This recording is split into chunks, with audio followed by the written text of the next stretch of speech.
Chapter 124. You brought the First Order of Chaos out.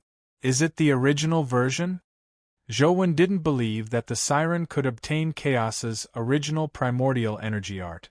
Although Zhou felt that the siren was very powerful, she was definitely not a top expert among dimensional creatures. There were just too many dimensional creatures that could kill her. Chaos's primordial energy art was a precious item. If it was a handwritten copy, it was possible that the siren had brought it out. Perhaps even mythical experts might not be able to move the original version, much less a mere siren. However, a handwritten copy was useless against Zhou. The Lost Immortal Sutra needed the original primordial energy art to be of use. The siren said, "Of course it's the original version. Don't underestimate me. Although I'm not strong, I have Lord Chaos's bloodline flowing in me. Just a little. After obtaining the First Order of Chaos, I took the risk to escape to the east to escape pursuit." "Where's the First Order of Chaos? Take it out and let me take a look. If it's really useful, I can spare your life," Zhou said. "I can show you the First Order of Chaos, but you have to swear that you will return it to me after you read it. Furthermore, you have to let me leave this place safely." As the siren spoke, she glanced sideways at the antelope that was stepping on her. The antelope seemed to be interested in the First Order of Chaos that the siren had mentioned. It bleated twice as though it was urging the siren to take it out quickly. "You don't have the right to bargain. Take it out and let me see it. If it's real, I can spare your life," Zhou said coldly. "All right." The siren hesitated for a while before gritting her teeth. She reached out and took out something from the conch shell and held it in front of Zhou. Zhou focused his gaze and saw that the siren was holding what looked like a crystal ball. However, it was different from an ordinary crystal ball. Inside the spherical crystal, there was light constantly changing. Night, day, flames, lightning, wind, clouds, sun, moon, stars, and so on constantly flashed and disappeared.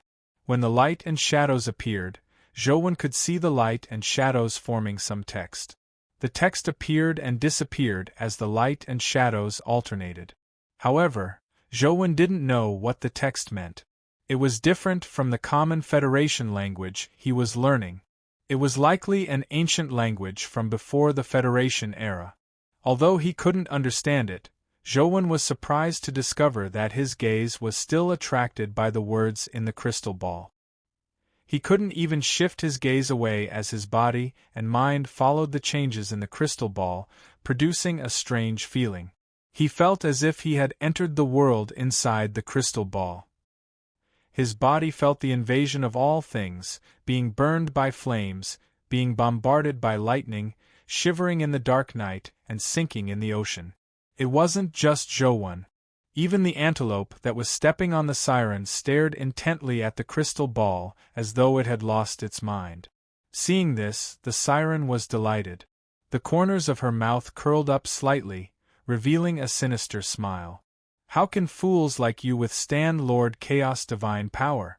Without Lord Chaos' bloodline, watching the First Order of Chaos in the chaotic dimension is courting death." The siren struggled to get up and kill Zhou and the antelope, who were distracted by the words in the crystal ball.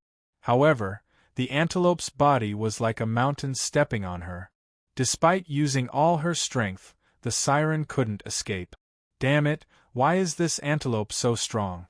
Although I was already injured before escaping, I wouldn't be suppressed by an ordinary epic creature."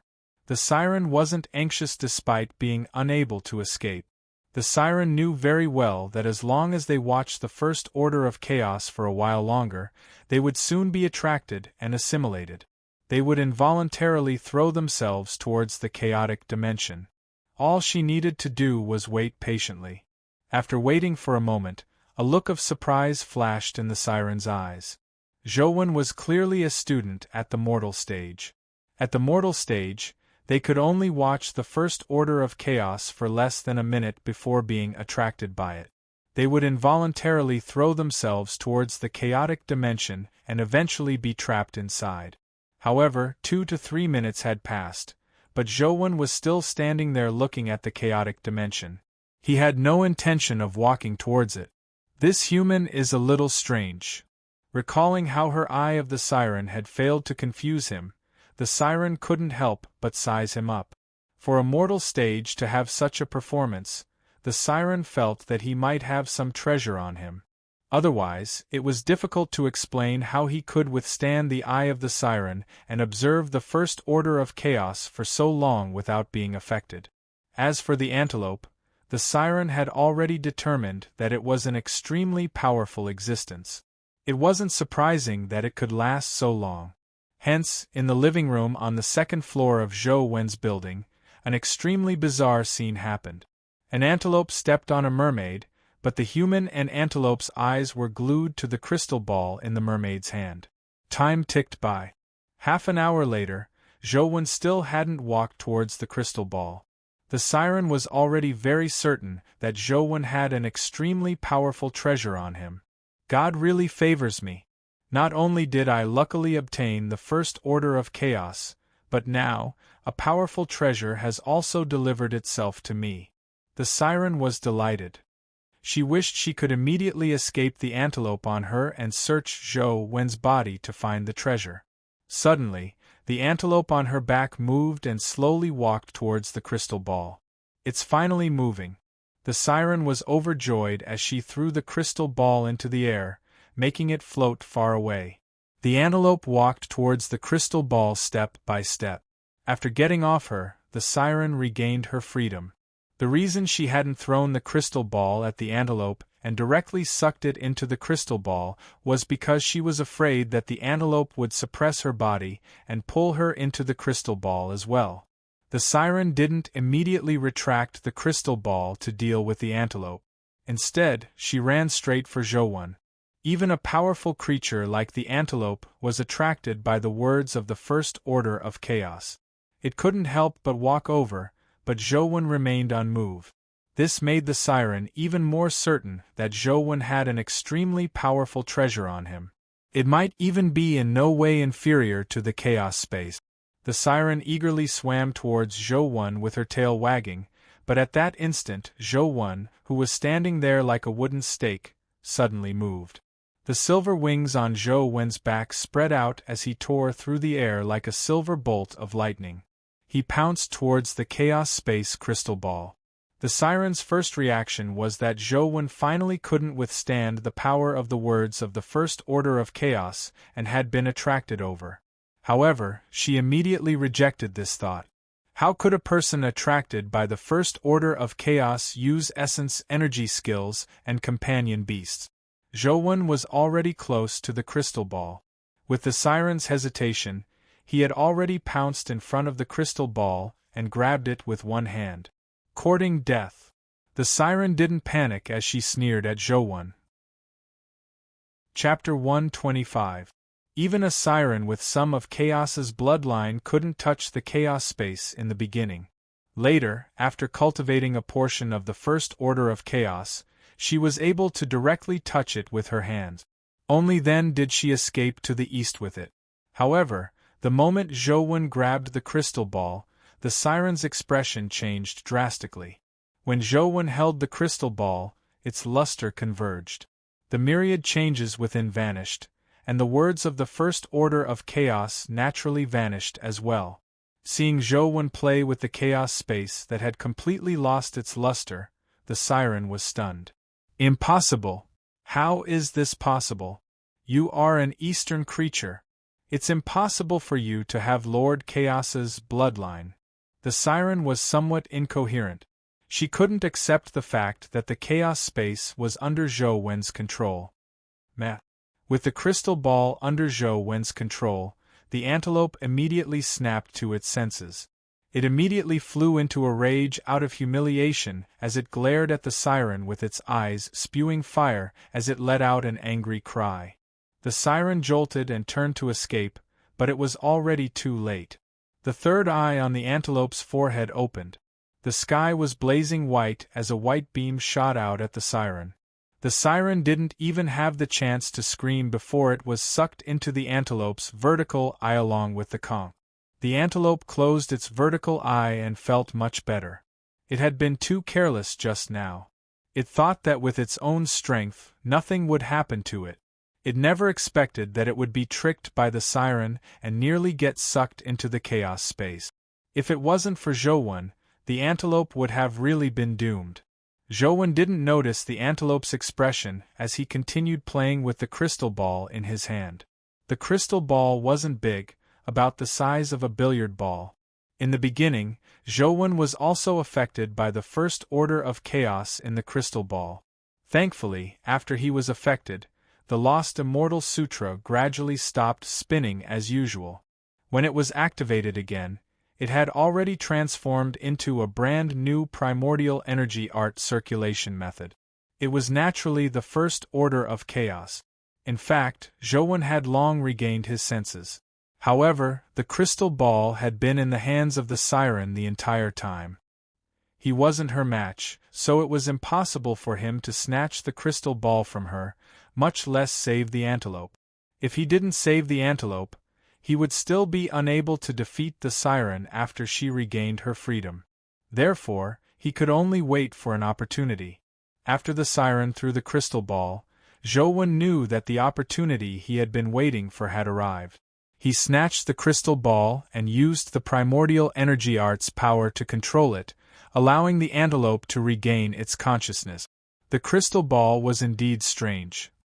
Zhouwen used the power of the first order of chaos to control it and discovered that it was a huge space inside that could accommodate everything.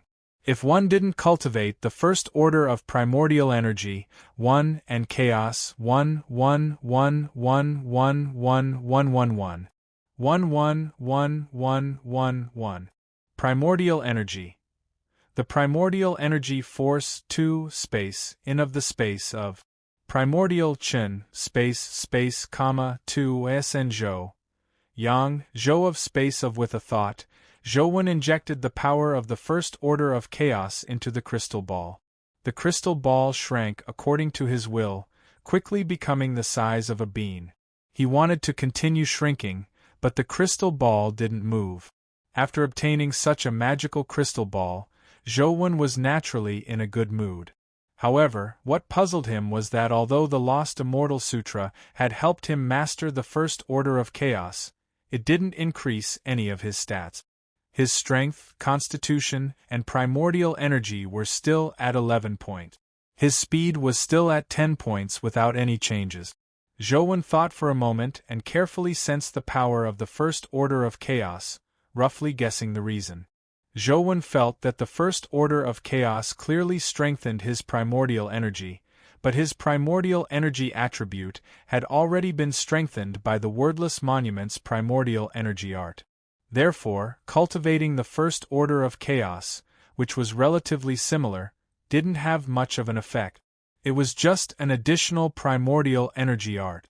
If my theory isn't wrong, it means that I need to learn another primordial energy art that enhances speed to raise my speed to 11 points.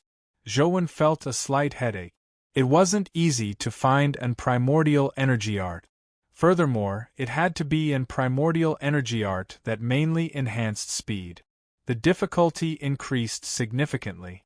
In the information I found in the library, there are indeed some mysterious lands similar to Small Buddha Temple and Mount Laojun. However, how can I be sure that the primordial energy arts in those mysterious lands don't enhance speed? Zhouwen was somewhat vexed. Those mysterious lands weren't in Luoyang to begin with. Now that there was such a restriction, Zhouwen was momentarily at a loss as to where to find primordial energy arts. I'll make plans after the comprehensive test. Zhouwen couldn't leave school now. Even if he had a goal, he couldn't go. Sheep sized up Zhouwen before slumping back onto the sofa. It was languid and didn't look like it was in a good mood. Zhouwen returned to his room and closed the door. Then, he took out the crystal bead that had shrunk to the size of a bean. He attempted to place things like teacups inside before taking them out. Everything went smoothly. Be it small items like teacups and glasses cases, or large items like blankets and chairs, they could be easily placed inside and taken out. It was like a Doraemon's pocket. However, after Zhou Wen mastered the complete first order of chaos, the mysterious shadows and text in the crystal bead no longer appeared. It lost the ability to attract other creatures to automatically enter it. When Zhou Wen attempted to place the mysterious phone into the crystal bead, he realized that he couldn't do so. After studying it for a while, Zhou Wen put away the crystal bead and went online to search for items like jewelry and accessories. In the past, all sorts of gems, jade, and diamonds were expensive, but now, the prices of those things were rather cheap. Ordinary people could afford them, especially the price of diamonds. In particular, the price of diamonds was not much higher than that of natural crystals. Firstly, it was because diamonds weren't worth much to begin with, and artificial diamonds could replace natural diamonds. Furthermore, in this era, people were more willing to spend money on companion eggs and dimensional crystals. The price of diamonds naturally plummeted. Now, many high-level accessories were made using dimensional crystals. People with a bit of money wouldn't wear ordinary diamond accessories. Zhou Wen looked at these accessories because he wanted to hide the crystal bead in them. A single crystal bead could easily be seen through, but it was difficult to find any problems with an accessory embedded with many crystal bead. After all, the Chaos Space crystal ball usually looked no different from ordinary crystal bead. After some selection, Zhou Wen finally chose a silver bracelet made of natural crystals and diamonds. Chapter 126. As Zhou Wen had deliberately chosen a seller in the same city, the silver bracelet he had bought online arrived at noon the next day. When Zhou Wen went to the school entrance to pick up the delivery, he happened to see Ah Xing driving to the school entrance. "Young Master Wen, Madam has ordered at the restaurant. She wants you to accompany her for a meal." Ah Xing was so respectful that it made him embarrassed to reject him. Zhou Wen thought for a moment. Since he was going to the restaurant and not the family, there was no harm in going.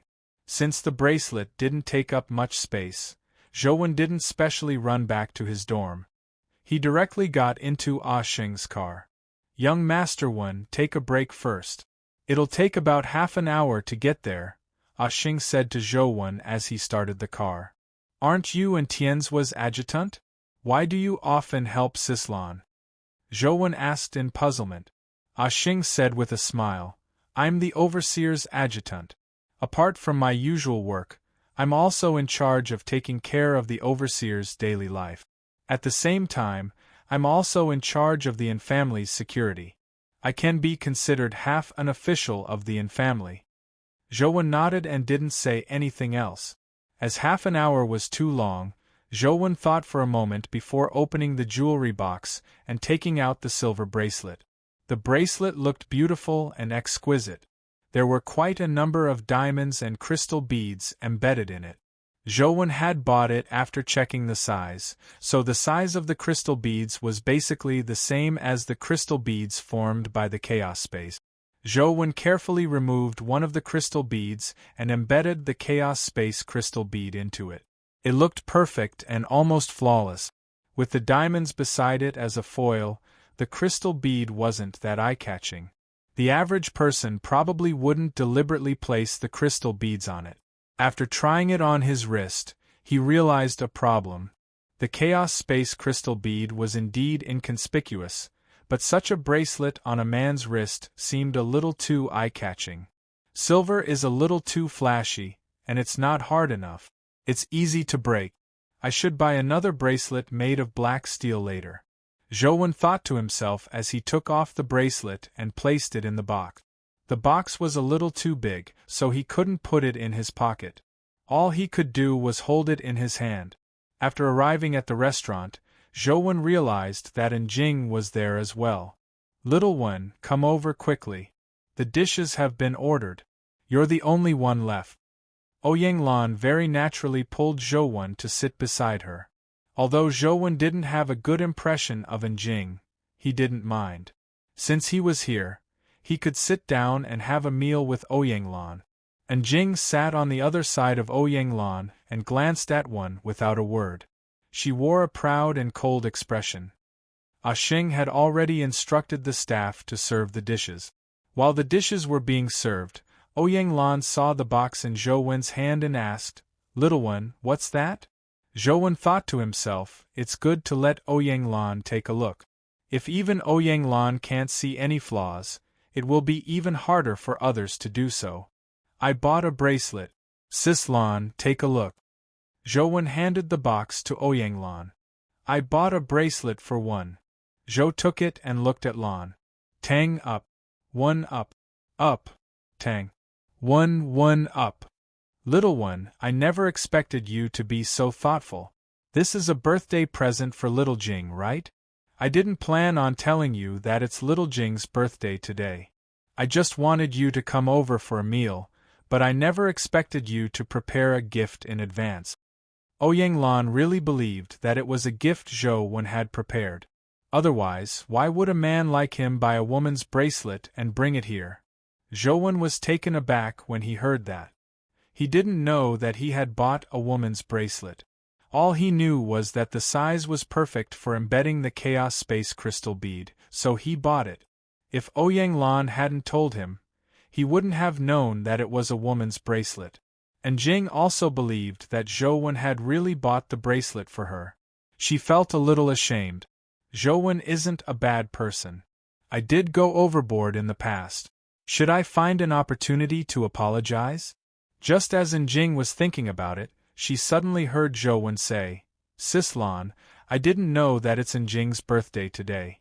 This isn't a gift for her." And Jing's expression froze slightly as she felt mixed emotions. She didn't know what to feel. Ouyang Lan hurriedly changed the topic. "You bought such a beautiful bracelet. Do you have a girl you like?" Zhou Wen shook his head and said, "I bought the wrong one. I originally bought a male bracelet for myself, but I bought the wrong one. I have to return it. This brat is like a rock in a latrine pit. He's smelly and hard. Ling Feng is such a glib talker. How could he give birth to such a stinky brat?" Upon hearing Zhou Wen say that, Ouyang Lan felt somewhat depressed. Since he had bought the wrong one and had no intention of giving it to someone else, and the bracelet wasn't worth much, couldn't he have just given it to Jing in passing? Ouyang Lan had no idea that the bracelet had a chaos space crystal bead on it. How could Zhou Wen give it to Jing? The meal was very awkward. Ouyang Lan didn't have a good solution either. After a quick meal, she got Ah Sheng to send Zhou Wen back. After Zhou Wen returned to his dorm, he immediately went online to order another bracelet. This time, Zhou Wen was more careful and confirmed that it was a male bracelet. He even specially chose a hard black steel bracelet.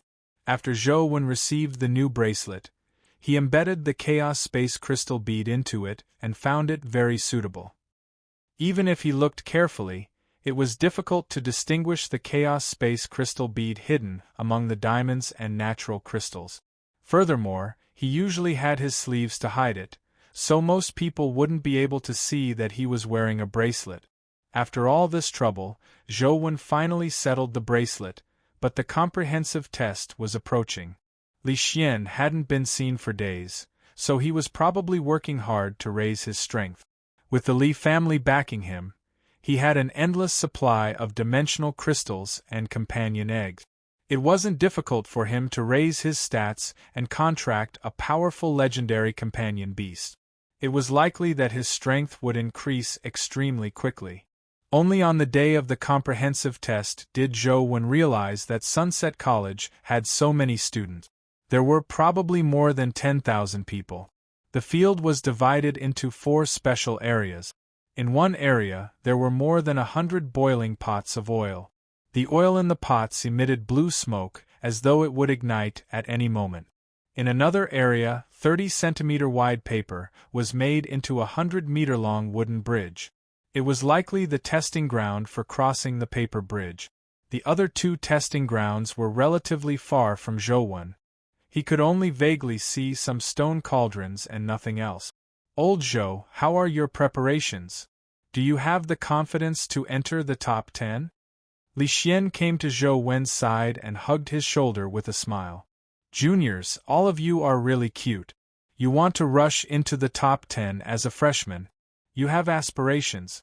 I think highly of you, a few upperclassmen said with a smile when they heard Li Xian's words. Chapter 127. Since you think so highly of us, why don't we add each other as friends and establish a pure friendship as alumni? Li Xian took advantage of the situation and began chatting with his senior sisters. Just as they were chatting happily, Li Xian suddenly heard a commotion among the students.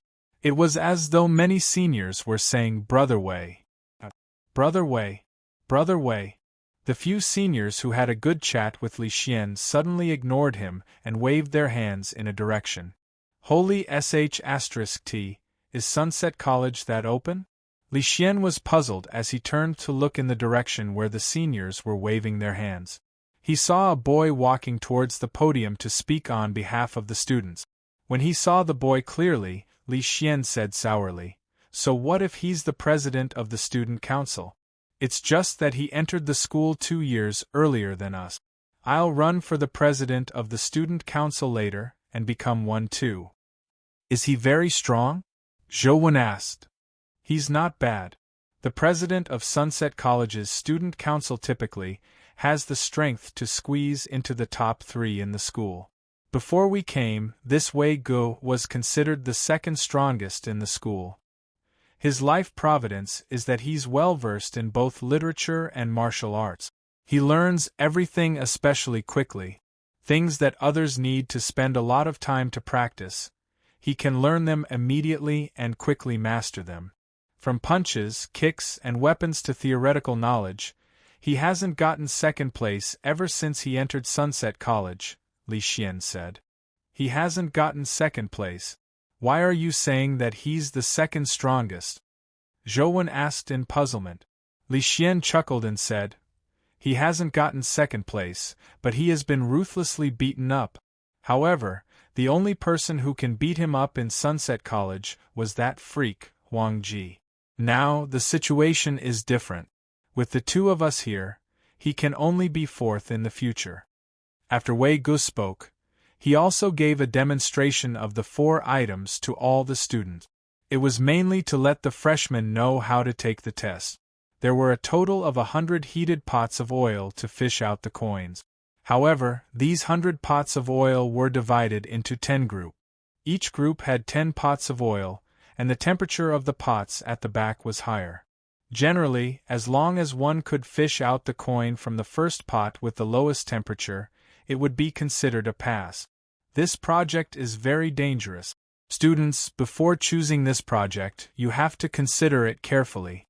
Even if you have decided to participate in this project, please start with the lowest temperature, Wei Gu said as he summoned a companion beast. It was a black-furred gorilla. This is a black iron gorilla at the mortal stage. It has a constitution of 9. It's considered top-notch among those at the mortal stage. With that said, Wei Gu ordered the black iron gorilla to extend its claws to fish out the coins in the first pot of oil. However, just as the black iron gorilla's claws reached into the pot of oil, it heard a scream. The black iron gorilla let out a blood-curdling screech as it retracted its claws, only to see that the fur on its claws were blistered from the explosion. It looked very frightening, and there was a faint smell of meat wafting over. Everyone's heart skipped a beat when they saw this. The students who were still hoping to get lucky immediately gave up on the option of fishing coins from the frying pan. Students, as you can see, you have to be careful when choosing this project. Let me demonstrate for everyone. With a smile on his face, Wei Gu rolled up his sleeves. A red tattoo appeared on his smooth arm. It was in the shape of a red-scaled snake. With Wei Ji's summoning, the red-scaled snake tattoo on his arm seemed to come alive. It transformed into a red-scaled gauntlet that wrapped around his entire arm and palm. Then, Wei Gu nonchalantly reached his hand into the pot of oil and fished out a coin. Following that, Wei Gu demonstrated the remaining 3 projects. However, he only demonstrated the lowest difficulty. It was mainly to let the freshmen know how to do these projects. Among the 4 projects, only crossing the paper bridge didn't have any difficulty. All the paper bridges were 100 meters long, and the results were determined by the time one took to cross the paper bridge. The result of stepping on the rice paper was 0. Furthermore, flying pets couldn't be used to cross the paper bridge. One had to walk on the rice paper. This alone stumped many students. After Wei Ji's demonstration, the students began registering for their projects. Everyone had to register for at least 2 projects. Of course, they could also register for all 4. Zhou Wen and Li Xian had both registered for 4 projects. They wanted to enter the top 10, so not only did they have to complete all 4 projects, but they also had to obtain good results. These 4 projects didn't look easy to Zhou Wen. It wasn't difficult to pass, but it wasn't easy to obtain high scores. However, the first student to go on stage chose to fish out a coin from the frying pan. Furthermore, he walked straight to the 10th hottest frying pan. He casually stood in front of the frying pan and rolled up his sleeves. He didn't use any companion beasts, but his arms suffused a metallic luster. It was unknown what primordial energy skill he used as he reached into the frying pan and fished out a coin. That fellow's name is Wu Jun. He also has a younger sister named Wu Nan. It's very rare to see the siblings in action, but their strength is unfathomable, Li Xian introduced. Wu Jun's performance gave many students who had been frightened hope. In the end, a freshman chose to fish out money from the frying pan because he had an primordial energy skill. However, just the lowest temperature frying pan scalded his hand. Thankfully, there were doctors on the scene, so it wasn't a serious problem. After Wei Ji's demonstration, he went to the side to watch. When he saw that Feng Qiuyan had chosen to cross the paper bridge and had obtained excellent results, breaking the previous record, he smiled and came in front of Feng Qiuyan, who had just completed his project. Feng Qiuyan, I've long heard of your name. Are you interested in joining the student council? Wei Gu asked with a smile. The students beside him cast envious gazes at Feng Qiuyan. Those who could join the student council were all top students in the college. Typically, they had to apply to join themselves. It was a great honor for Wei Gu, the president of the student council, to personally invite him. Not interested, Feng Qiuyan said expressionlessly as he walked past Wei Gu. Wei Gu only smiled. People with strength had some personality. He could understand this. At the same time, he firmly believed that Feng Qiuyan would join the student council sooner or later. It was only a matter of time. He turned to look at the departing Feng Qiuyan, but he realized that Feng Qiuyan was walking towards Li Xian. Wei Gu naturally recognized Li Xian, the famous scion of Luoyang City. He couldn't help but feel surprised. With Feng Qiuyan's temper, it was unbelievable that he would be with a fellow like Li Xian. However, Wei Gu soon realized that the person Feng Qiuyan was looking for wasn't Li Xian, but the boy standing beside him. Chapter 128. On careful look, Wei Gu recognized Zhou Wen. As the president of the student council, he was very concerned about the top students among the freshmen. Wei Gu had already carefully studied the video of Zhou Wen and Li Xian battling the mutated Buddha Heart Lotus, as well as Zhou Wen slaying the word-engraved demonized general. Zhou Wen's performance was indeed not bad, but it also exposed some problems. Therefore, Wei Gu only listed Zhou Wen as a candidate for the student council. As for whether he would invite Zhou Wen to join in the future, it would depend on what life providence he obtained after advancing to the legendary stage. Li Xian was talking to Zhou Wen when he saw Feng Qiuyan walk over. Just as he found it odd, he saw Feng Qiuyan walk straight towards Zhou Wen. When Zhou Wen saw Feng Qiuyan, his heart skipped a beat. Could it be that Feng Qiuyan realized that I was just messing with him and is here to settle scores with me? Coach, when is the next class? Feng Qiuyan came in front of Zhou Wen and said, Wait, coach? What's going on? Li Xian widened his eyes as he looked at Feng Qiuyan before looking at Zhou Wen. When Zhou Wen heard Feng Qiuyan's words, he felt relieved. He said to Feng Qiuyan, Master, what I said before. We'll talk about the rest later. All right. Feng Qiuyan was straightforward as he agreed and sat down beside Zhou Wen. Old Zhou, what's going on? Li Xian's heart felt like it was being scratched by a kitten. He really couldn't figure out why Feng Chuyen was with Zhou Wen and even called him coach. It's nothing.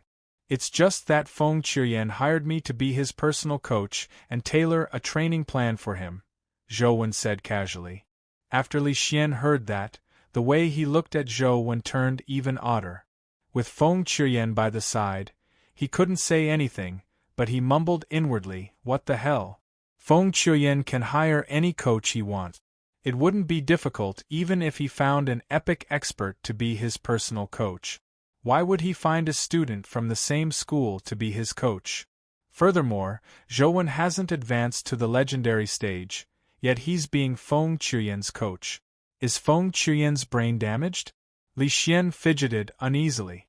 He wanted to know what had happened between Li Xian and Feng Chuyen, but it wasn't his place to ask Zhou Wen. When Wei Gu saw Feng Chuyen sitting beside Zhou Wen, he was somewhat surprised, but he didn't think too much about it. Upon seeing Wang Lu finally appear on the field and register for the test, Wei Gu hurriedly went forward and said with a gentlemanly smile, "Student Wang Lu, I'm the Student Council President, Wei Gu. I hope to invite you to join the Student Council." "Sorry, I don't plan on joining any club." Wang Lu politely rejected Wei Gu before walking towards Zhou Wen. Wei Gu wasn't surprised to be rejected by Wang Lu. This was because Wang Lu's family background was obvious. Others might value the connections and influence of the student council, but there was no need for Wang Lu to care. However, Wei Gu couldn't help but be alarmed when he saw Wang Lu walk over to Zhou Wen and say a few words to him before sitting down. When Wei Gu saw Jing, he didn't mention inviting her to join the student union. All he did was go up to greet her and get to know her. Sunset College was the family to begin with. If Jing were to join the student council, she would definitely become the student council president. When the time came, he could only retreat to the position of vice president. Wei Gu naturally wouldn't do such a foolish thing. Thankfully, Jing hadn't shown any intention of joining the student council despite having been in school for so long. This made Wei Gu feel much more relaxed. Jing nodded politely as a response to Wei Gu before walking towards Zhou Wen. "What the hell? What's up with that kid? He's only been in Sunset College for a month, but he already has such connections?" Wei Gu was secretly alarmed as he couldn't help but think more highly of Zhou Wen. Jing came in front of Zhou Wen and said to him, "If you can enter the top 100 for this comprehensive test, you will win the bet." With that said, Jing walked away. Zhou Wen was slightly taken aback as he recalled that Jing had previously made a 3-month agreement. However, Zhou Wen didn't take it to heart. If Jing hadn't mentioned it, he would have forgotten about it. "What bet?" Li Xian asked nosily. "Nothing." Zhou Wen shook his head and didn't say a word. As for Wei Gu, he sized up Zhou Wen from afar, thinking about how to pull him into the student council. Zhou Wen actually had such connections. If he could pull him into the student council, it would definitely be of great help to the future work of the student council. Wei Gu could also use Zhou Wen's connections to enter Wang Lu and Jing's circle. Just as he was thinking, he saw Huang Ji walking over. Wei Gu immediately changed directions, not wishing to meet Huang Ji. In this school, the person he hated the most and didn't dare provoke the most was Huang Ji. In the past, he had wanted to pull Huang Ji into the student council, but he was rejected. Later, he used some tricks, but to his surprise, Huang Ji was much more powerful than he imagined. He ended up beating him up. The school knew that Huang Ji had beaten him up, but they didn't know why. Ever since that incident, Wei Gu basically circled around Huang Ji whenever he saw him. He never thought of pulling Huang Ji into the student council again. Furthermore, he didn't believe that anyone could pull Huang Ji over. After Wei Gu circled around Huang Ji, he turned his head and saw Zhou Wen stand up. He was waving at Huang Ji and shouting, as though he was beckoning him over. Huang Ji had already sat down. With Wei Ji's understanding of Huang Ji, he definitely wouldn't bother with Zhou Wen. However, to his surprise, Huang Ji really got up and walked over when he heard Zhou Wen call out to him. After arriving at Zhou Wen's side, he met up with him and seemed to be chatting very warmly. Wei Gu was dumbfounded. What's going on? That freak, Huang Ji, actually chatted with someone for so long? He had no idea that the reason Huang Ji had chatted with Zhou Wen for so long was because Zhou Wen was talking about his game and investments. That was why Huang Ji was so interested. I have to pay close attention to this first-year Zhou Wen. Wei Gu felt that he needed to understand this freshman again. If possible, he had to pull him into the student council and make him work for him. Not long after, Wei Gu saw Hui Haifeng and Nana bring a few upperclassmen to Zhou Wen's side. They looked like they were chatting happily with Zhou Wen and company. His heart couldn't help but skip a beat. Logically speaking, as the president of the student council, there shouldn't be anyone in Sunset College who could compete with him, but Hui Haifeng was an exception. If Wei Gu was a positive example in Sunset College, then Hui Haifeng was a negative example. Most of the students around him didn't abide by the rules. Chapter 129. Sunset College is indeed one of the best colleges in the East District. There are too many powerful fellows. Li Xian couldn't help but feel nervous when he saw someone raise the heaviest stone cauldron. Zhou Wen made a rough estimate. According to the current situation, the two of them had to obtain at least 2 perfect scores and 2 perfect scores to enter the top 10. Hui Haifeng and Feng Chuyen had already taken the test. They had 3 perfect scores and 1 9. Hui Haifeng's paper bridge crossing was short by 1 point, while Feng Chuyen's coin fishing was short by 1 point. As Li Xian expected, Wang Lu had indeed advanced to the legendary stage. Just like in Jing, she had obtained 4 perfect scores and looked very relaxed. Huang Ji hadn't taken the test yet, but after Zhou Wen knew that he was the Huang Ji who had beaten up Wei Gu, he knew that he would most likely obtain 4 perfect scores. There were 5 people who could enter the top 10. Together with Wu Jun and Wu Nan, who had outstanding performances, there were only 3 spots left. That's not right. There are only 2 spots left. That Wei Gu will definitely obtain 4 perfect scores, Li Xian reminded. In that case, we need to obtain 4 perfect scores to have a chance of safely entering the top 10, Zhou Wen said after some thought. He had basically planned on giving up. After all, he hadn't advanced to the legendary stage. It was difficult for him to obtain high results with just his companion beast. Hui Haifeng, Wang Lu, and company looked at Zhou Wen and Li Xian with a smile. They had already obtained the results and were waiting to see Zhou Wen and Li Xian's performance. We have to give it a try no matter what, Li Xian said through gritted teeth. The situation was worse than he had expected. When the staff called out Zhou Wen's name, he had no choice but to head to the spot where the coin fishing was done. Just as he was about to sign his name with the staff, he was stopped. Zhou Wen, can we have a chat? Wei Gu said with a smile. What can I do for you? Zhou Wen stopped and asked Wei Gu. Let the other students take the test first. Let's chat by the side. Wei Gu brought Zhou Wen to a quieter spot.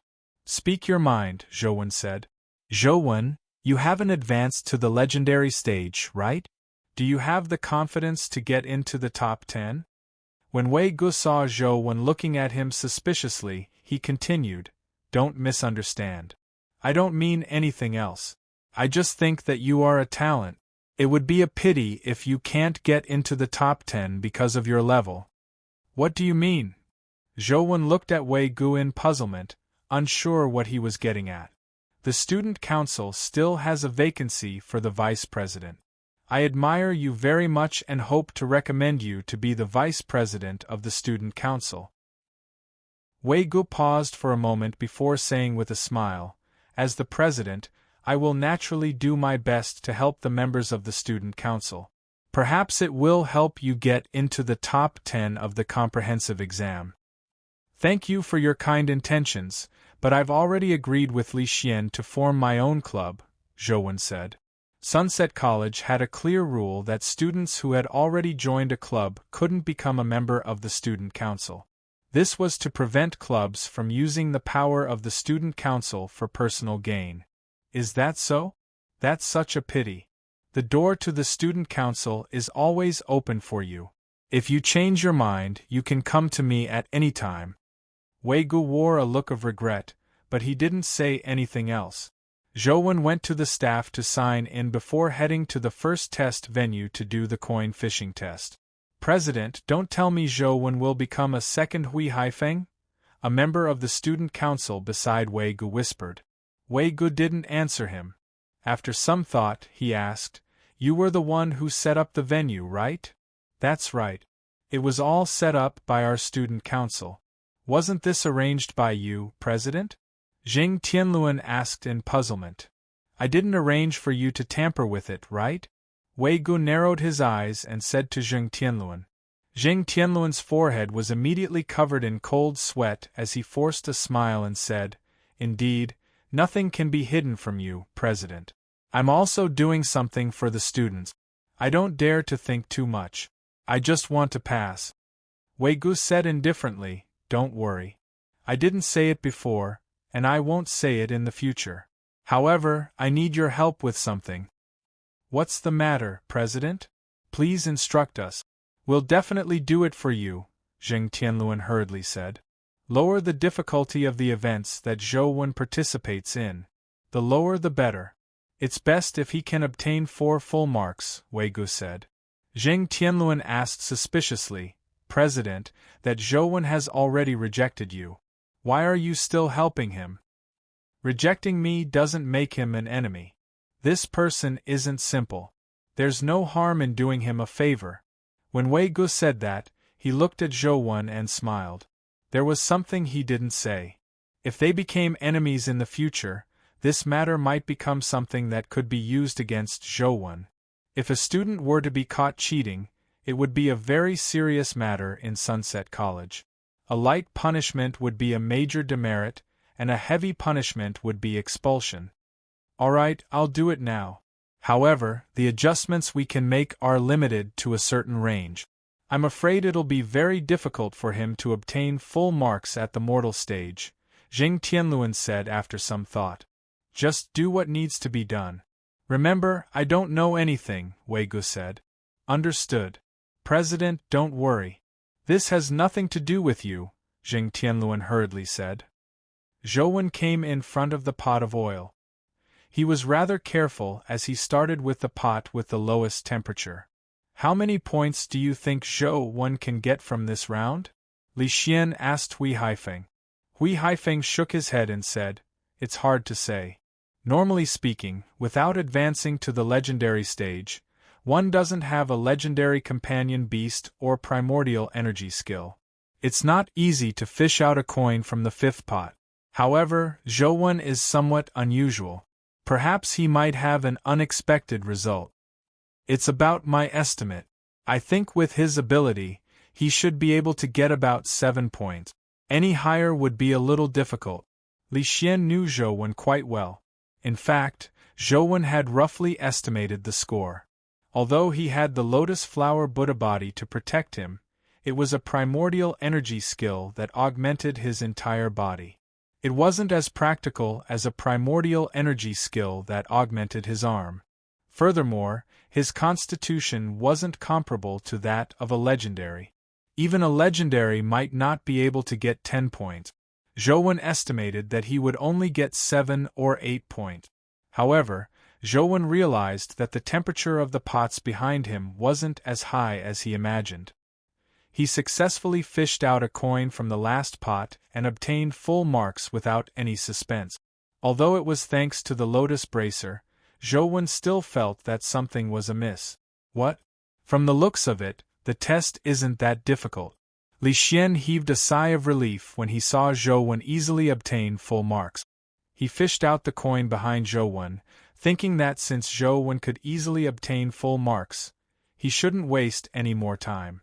He decided to fish it out from the 10th pot. To his surprise, Li Xian relied on his immortal god of combat life providence and invincible connate divine art to fish out the coin. The moment his hand entered the pot, he screamed and hurriedly pulled his hand out. His skin was scalded red. Chapter 130. Impossible. If Zhou can fish out a coin, how can I not? Li Xian's face was filled with disbelief. However, the results for this segment were already gone. Li Xian didn't even manage to take out a single coin. His score was 0. Even if he obtained full marks in the other 3 segments, it was impossible for him to squeeze into the top 10. Li Xian regretted it. If he hadn't been careless, he would have endured it and taken out the coin. After all, with the immortal god of combat life providence, his hand wouldn't be crippled. A single mistake can lead to everlasting sorrow. Li Xian felt like crying. Zhou smoothly passed the following segments. Apart from crossing the paper bridge, which he obtained 9 points due to his slow speed, he passed the other 3 segments with full marks. Instantly, there was a flurry of discussion in the school. Everyone was asking about Zhou name. A first year at the mortal stage had actually obtained 3 10 points and 1 9 point. It was basically certain that he could enter the top 10. This result was truly shocking. Although Wang Lu, An Jing, and Feng Qiyan were also first-year students, they had already advanced to the legendary stage. It was understandable that they had such results, but for Zhou to obtain such results at the mortal stage was a little too terrifying. Instantly, the name of a peerless genius Zhou spread throughout the school, but there were also teachers who were suspicious. They had seen many geniuses, but no one at the mortal stage could obtain such result. The person who was most suspicious was Wang Fei. She originally wanted to agitate Zhou in the comprehensive test to see if he could pull himself together. To her surprise, Zhou had actually entered the top 10 and obtained the right to enter Providence Palace. This was something she couldn't accept. However, all the segments were carried out in front of everyone. Zhou wasn't the first or the last. There were people before and after him who used the same prop. There was no evidence of cheating. It doesn't make sense. This doesn't make sense. Why did I only get 3 9s? But you got 3 10s and 1 9. Li Xian couldn't accept such an outcome at all. In fact, it wasn't only Li Xian who couldn't accept it. Zhou also knew that there was definitely a problem with his result. Take strength as an example. Zhou knew his strength very well. Logically speaking, he shouldn't have been able to lift the 10th stone cauldron, but he did it in the end. Furthermore, he felt that the 10th stone cauldron wasn't heavier than the 9th. It would be strange if there wasn't something fishy going on. Unbeknownst to Zhou, the stone cauldrons and the platform below were equipped with electromagnetic devices. Zheng Tianluan could control the strength needed to lift the stone cauldrons to a certain extent. The other projects were also tampered with, but it was done very secretly. Even the teachers didn't know that the venue had been tampered with during the construction.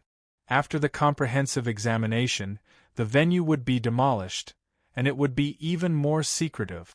All of this was originally prepared by Zheng Tianluan.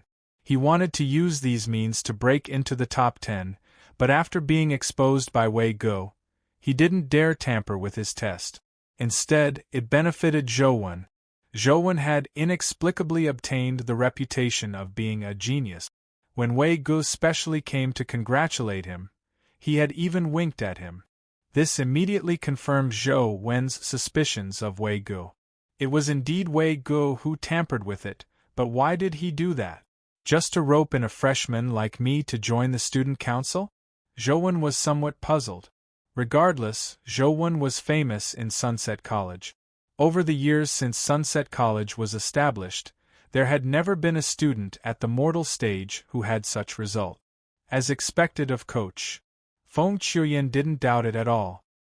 He believed that this was Zhou's true strength, so he was even more determined to hire Zhou as his personal coach. Although some people had their suspicions, they couldn't find any evidence, so they could only remain silent. Finally, the top 10 spots were confirmed. As expected, Li Xian failed, while Zhou Wen successfully entered the top 10 and obtained the right to enter Providence Palace. Old Zhou, I really can't accept it. Ignoring everything else, your strength is definitely inferior to mine. It doesn't make sense that you can lift the 10th stone cauldron while I can't. Li Xian had a look of resentment. This is fate. What else could Zhou Wen say? Thankfully, Li Xian didn't really care about the spot. All he did was grumble to Zhou Wen. It's not that I'm bragging, but Zhou Wen is really a genius among geniuses. Back when we were in Guide High School, everyone in our school knew that Zhou Wen was a genius. Do you know about ascetic meditation? That's so difficult to cultivate. Even if the typical person uses primordial energy crystals to cultivate it, it would be difficult to gain basic mastery of primordial energy without 3 to 5 years. However, Zhou Wen didn't even use a single primordial energy crystal. He forcefully tempered himself to master ascetic meditation. Tian Xiangdong's saliva splattered as he recounted Zhou Wen's high school days to his classmates.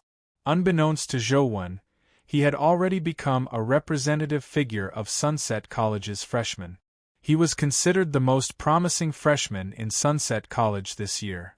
Although this wasn't the outcome Zhou Wen wished to see, obtaining the right to enter Providence Palace was a pleasant surprise for him. The day after the comprehensive exam ended was the day to enter the school of the Emperor's Star.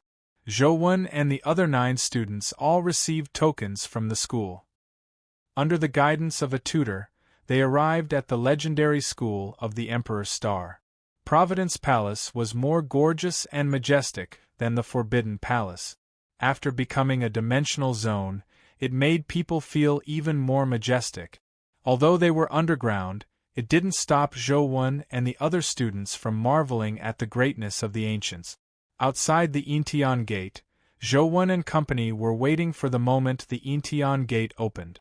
Wang Lu looked around curiously. This place is nearly 1,000 meters underground. There are rocks everywhere. Where did those legendary treasures come from? Of course they came from an alternate dimension. Could it be that there are really ghosts? Hui Haifeng said with a smile. It wasn't Wei Ji's first time here, so he explained. Those treasures floated out of dimensional rifts and flew into Providence Palace one after another. There's no lack of rare treasures, but the typical treasures are at most collectibles that can be exchanged for some money. The truly precious ones are companion eggs and dimensional crystals. Many of them aren't available in the East District. If you're lucky, you might be able to obtain a companion egg like an elf or an angel. That's not a bad choice. How do we know what type those companion eggs are? Wang Lu asked curiously. I really don't know. Ignoring distinguishing the type of companion egg, it's hard to say if we can even choose a companion egg, Wei Gu said. Why? Wang Lu was somewhat puzzled.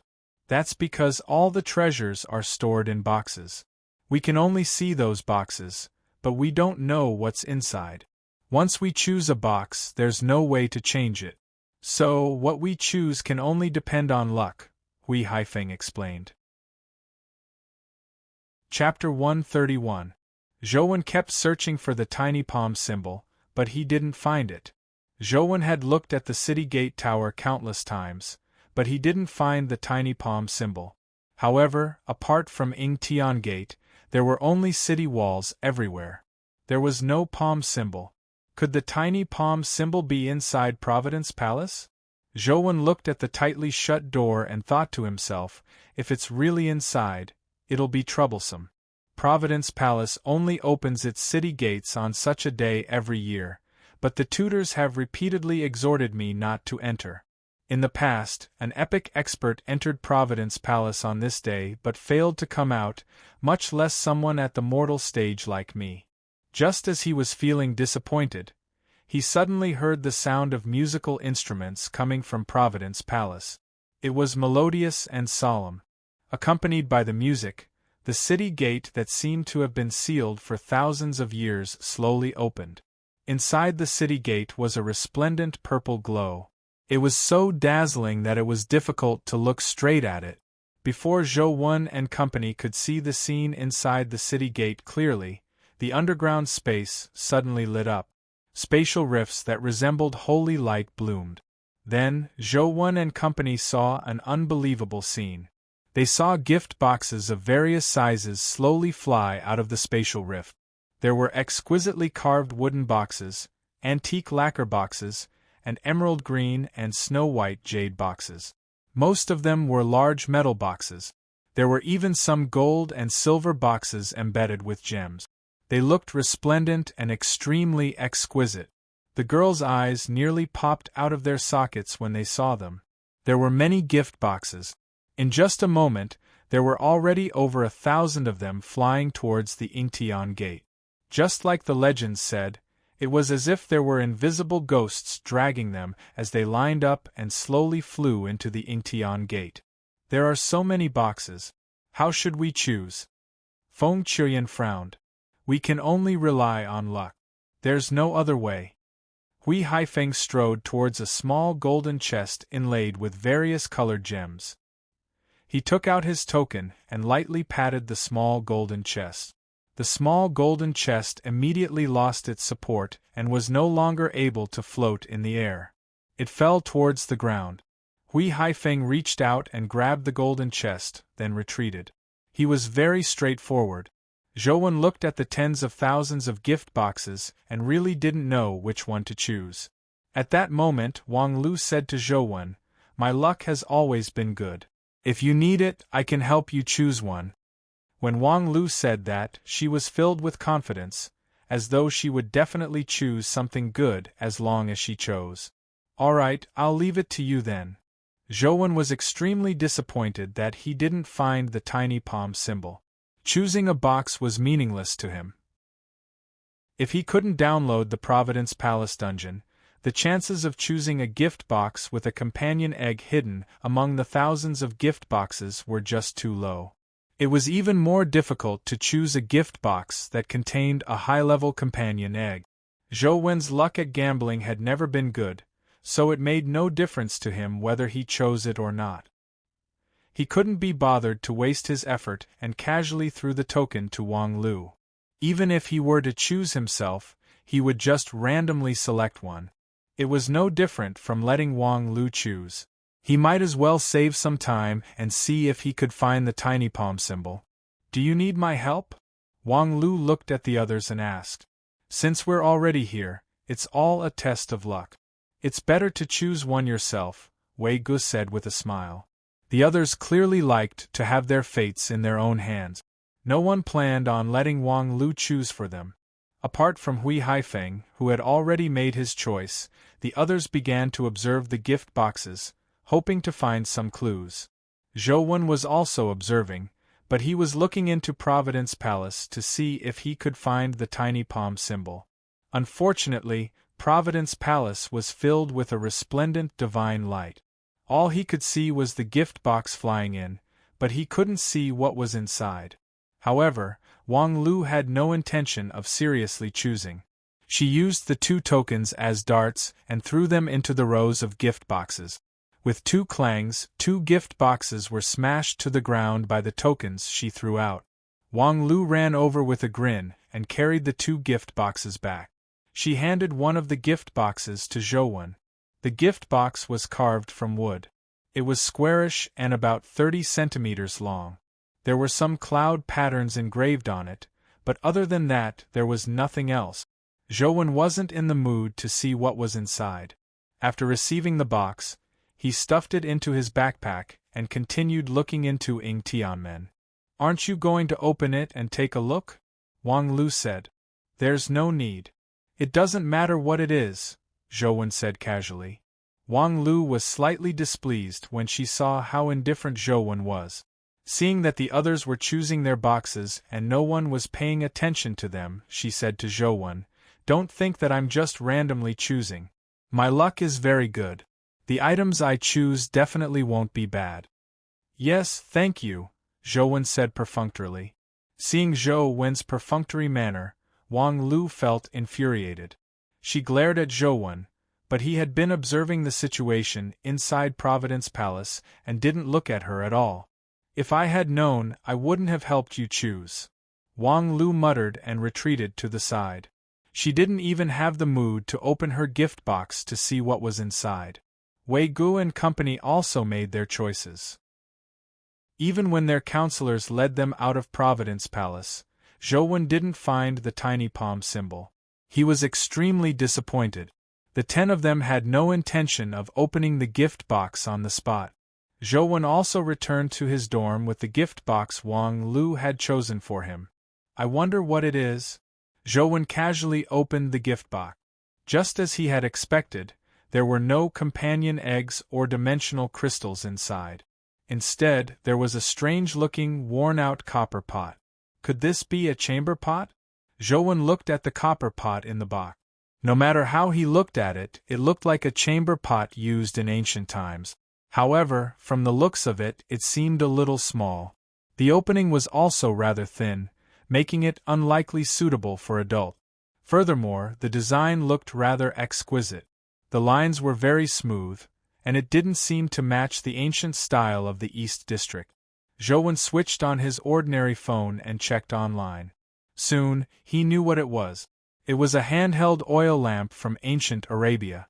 From the looks of this oil lamp, it should be an antique. "I wonder how much it can be sold for?" Zhou muttered to himself as he took out the copper lamp. Seeing that it was covered in dust, he wiped it with a piece of paper. After wiping it a few times, the copper lamp suddenly trembled. The patterns on it also shimmered with a strange glow. Chapter 132. The patterns on the lamp shimmered as they circled like a lantern. The lamp's flames also ignited and flickered at the lamp's mouth. It was indescribably demonic, as though a virtual seductive woman was twisting her body and dancing an enchanting dance. Zhou gaze was attracted by the demonic flame as though it was the most beautiful woman in the world. He couldn't help but be engrossed in it, unable to shift his gaze away. Zhou was extremely strong-willed. When he felt that something was amiss, he forcefully moved his gaze away from the flame. However, when his gaze moved away from the flame, he was attracted by the shimmering patterns on the bronze lamp. At that moment, Zhou suddenly realized that the patterns weren't simple patterns, but ancient text.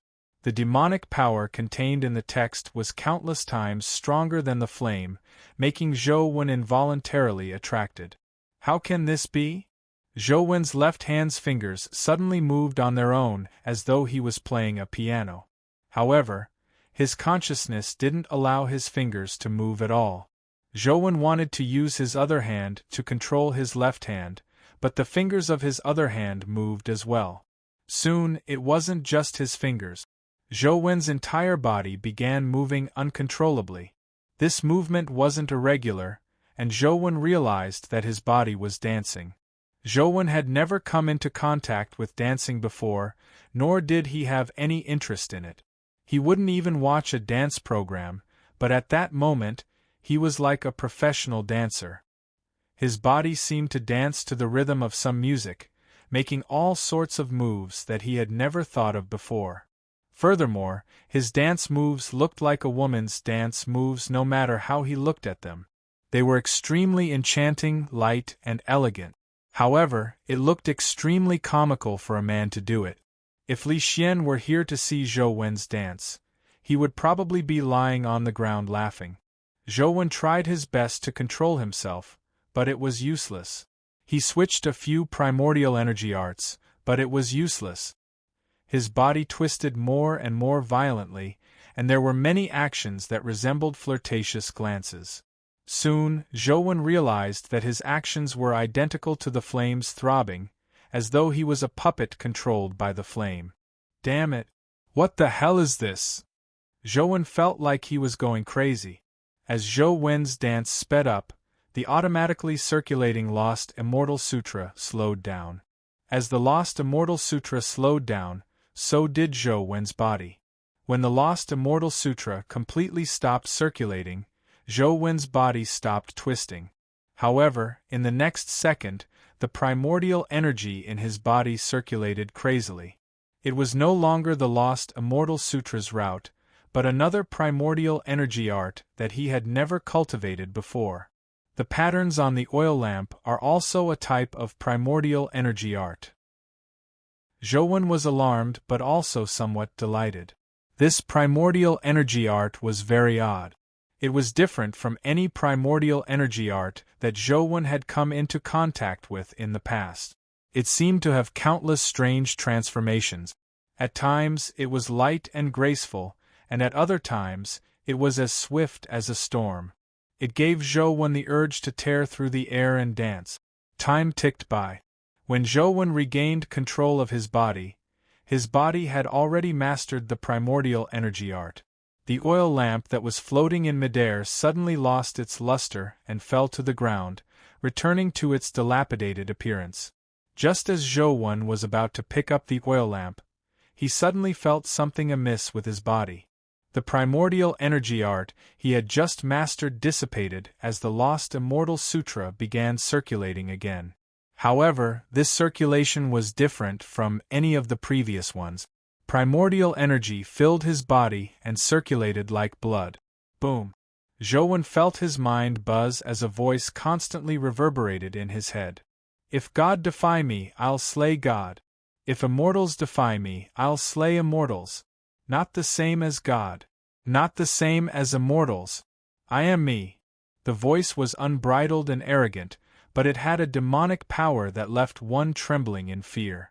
It also made one's blood boil as though something was surging in one's heart, yearning to stab a hole in the sky.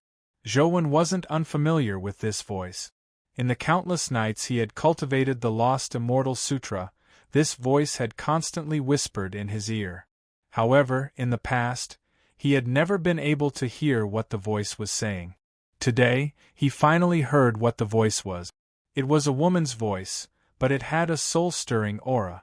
It was as though all living beings in the universe had to prostrate themselves at her feet. Although Zhou had only heard the voice, a scene involuntarily surfaced in his mind. Countless gods and Buddhas prostrated themselves on the ground, worshipping a woman as though they were on a pilgrimage. Unfortunately, this was only Zhou's imagination. He couldn't see the woman's face clearly, but he felt that her bearing was incomparable.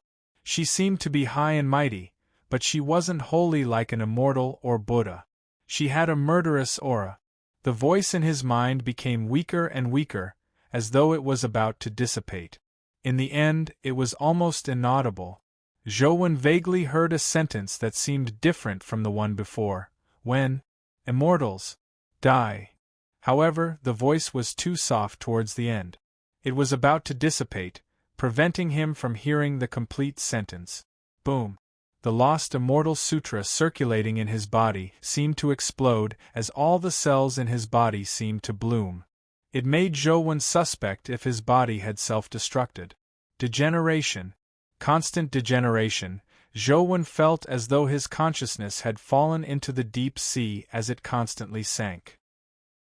Finally, his consciousness was completely submerged in the darkness. Ever since he cultivated the lost Immortal Sutra, Zhou hadn't had a good night's sleep in a long time. Every time he fell asleep, there would be a voice constantly whispering in his ear. It sounded like Buddha's chanting scriptures, but it also sounded like the temptation of a devil. Coupled with the suffocating experience of being pinned down by a ghost, anyone else would probably have gone mad. Zhou gamed with all his might every day to increase his strength, but he didn't have the thought of avoiding sleep. Only today did the feeling of being haunted by a ghost completely dissipate. Zhou slept extremely soundly, as though there was nothing in the world more blissful than a good night's sleep.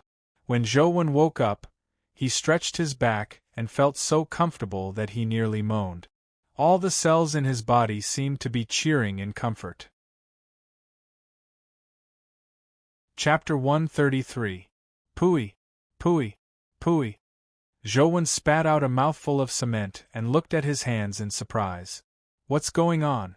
After some thought, he recalled what had happened yesterday and seemed to realize something. He hurriedly took out the mysterious phone, pricked his finger with a needle, and dripped a drop of fresh blood onto the phone's screen. The blood quickly condensed into the blood-colored avatar. Zhou was overjoyed when he looked at the blood-colored avatar's information. He had indeed advanced to the legendary stage. He impatiently looked at the blood-colored avatar's information and was somewhat puzzled. Zhou, 16 years old level, legendary life providence, Psi of the King strength, 12 speed, 12 constitution, 12 primordial energy art, lost immortal sutra primordial energy skill, ashen palm, astral/blade, astral suction palm companion beast, truth listener banana fairy mutated lotus flower ant, silver-winged flying anthus stats and primordial energy art were considered normal, but the legendary life providence was somewhat odd. Typically, although ordinary people couldn't see their stats in-game like Zhou, they could sense the basic abilities of their legendary life providence after advancing to the legendary stage. They knew what their life providence's use was. However, Zhou couldn't sense the exact use of his life providence. He could only vaguely sense that the power of his life providence could only be triggered under certain conditions. As for the triggering conditions, Zhou seemed to be able to sense a little, but he couldn't explain it. He looked at the game's annotation of the Psi of the King, but there was only one sentence.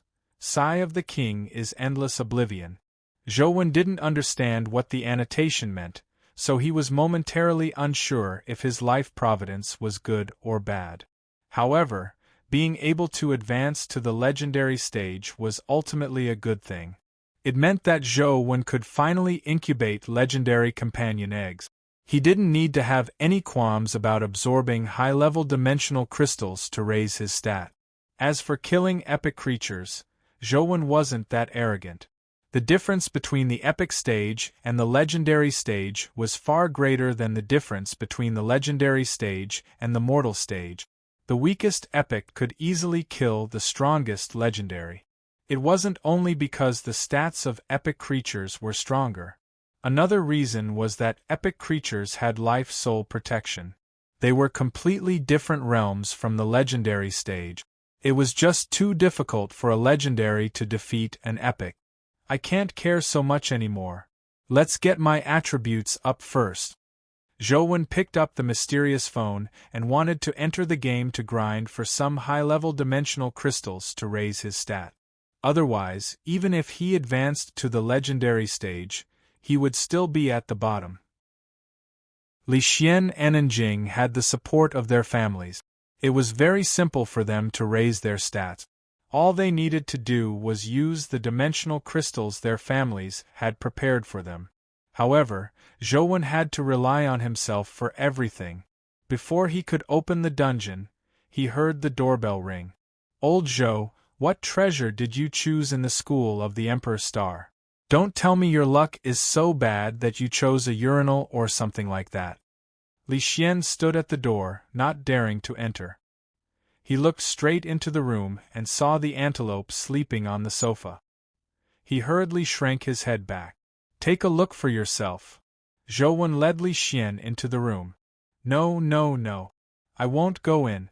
I'm not here today to see the treasure you chose. Ms. Wang asked me to invite you over. Li Xian hurriedly shrank back. Why is Counselor looking for me? Zhou was puzzled. She didn't say, but I'm guessing it has something to do with the Covenant College exchange students, Li Xian said.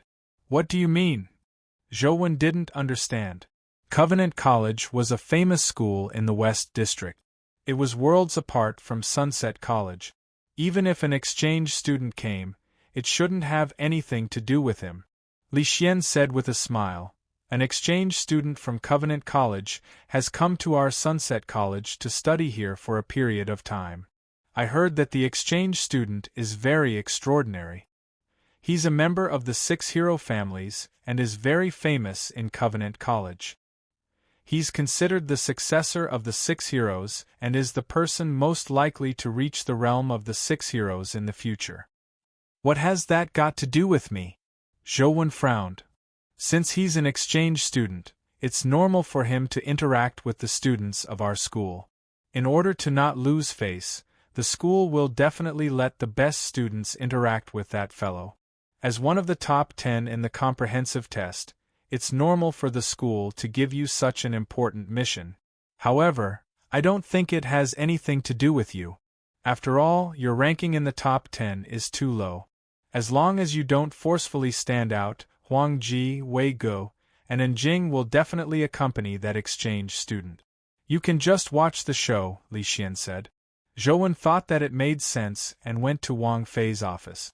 Just as Li Xian had guessed, Wang Fei had told him about the exchange student from Covenant College coming here to study. Zhou, do you know who this exchange student is? Wang Fei asked Zhou. What has that got to do with me? Zhou said indifferently. Of course it has something to do with you. Otherwise, why would I specially call you over? If it's just an ordinary exchange student, you wouldn't have the chance to appear. Wang Fei paused before saying, the exchange student's name is John. Just like Liz, he comes from a family with the surname Kate. Liz? Zhou frowned slightly. Wang Fei continued, John is Liz's younger brother, but he's different from the untalented Liz. His talent is almost comparable to that of the Cape family's hero. Not only did he inherit a hero's physique, but he also obtained an extremely powerful life providence when he advanced to the legendary stage. In the West, he has the title of a saint. So what? Zhou said indifferently. Do I still need to elaborate on the matter between you and Liz? With John's status, even if he came to Sunset College, he wouldn't deliberately challenge someone at the mortal stage. However, you, who are at the mortal stage, actually got into the top 10 of the comprehensive test. This gave John an excuse to challenge you.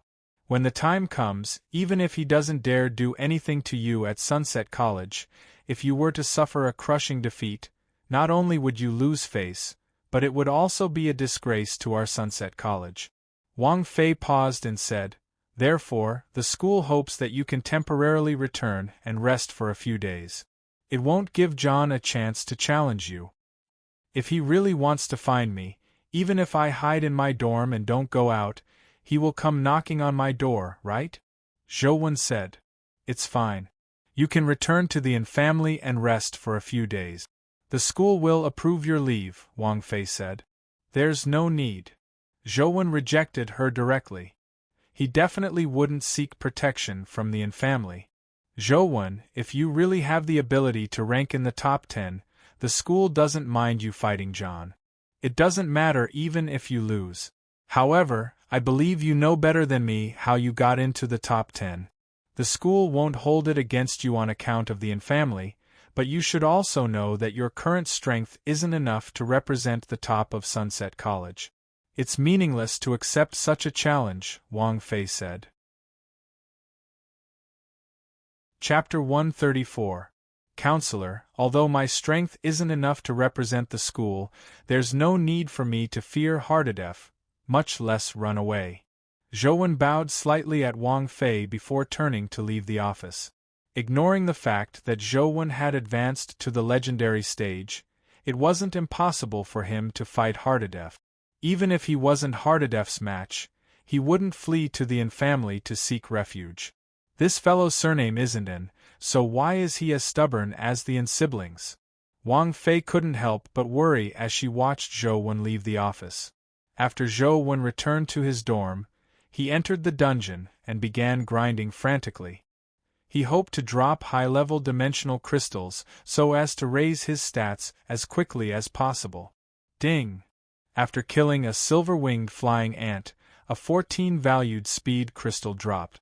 The blood-colored avatar absorbed the speed crystal, immediately raising its maximum speed to 14. Ding!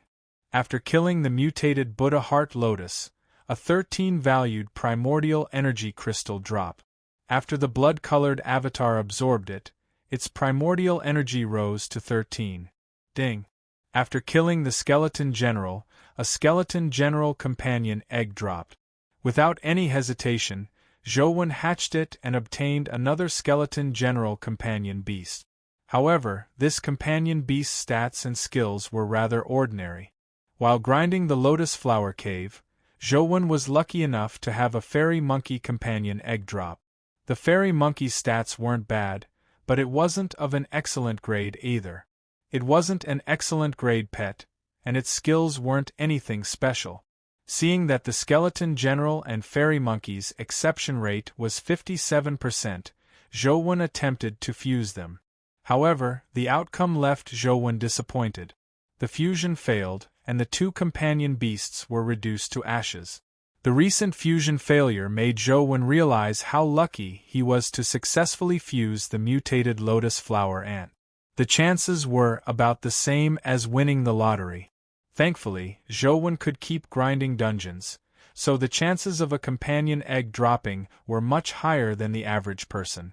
After a day and night of hard work, Zhou's stats improved significantly.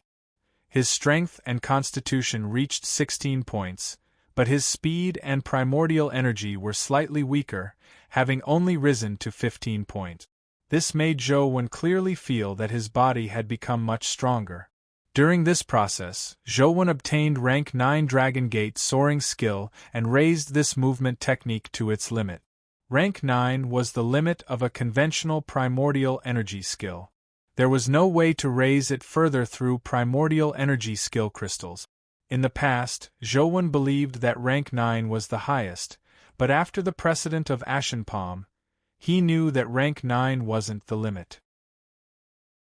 He could still raise it, but he needed to train and figure it out himself to reach rank 10 beyond the limits of Dragon Gate Ascension.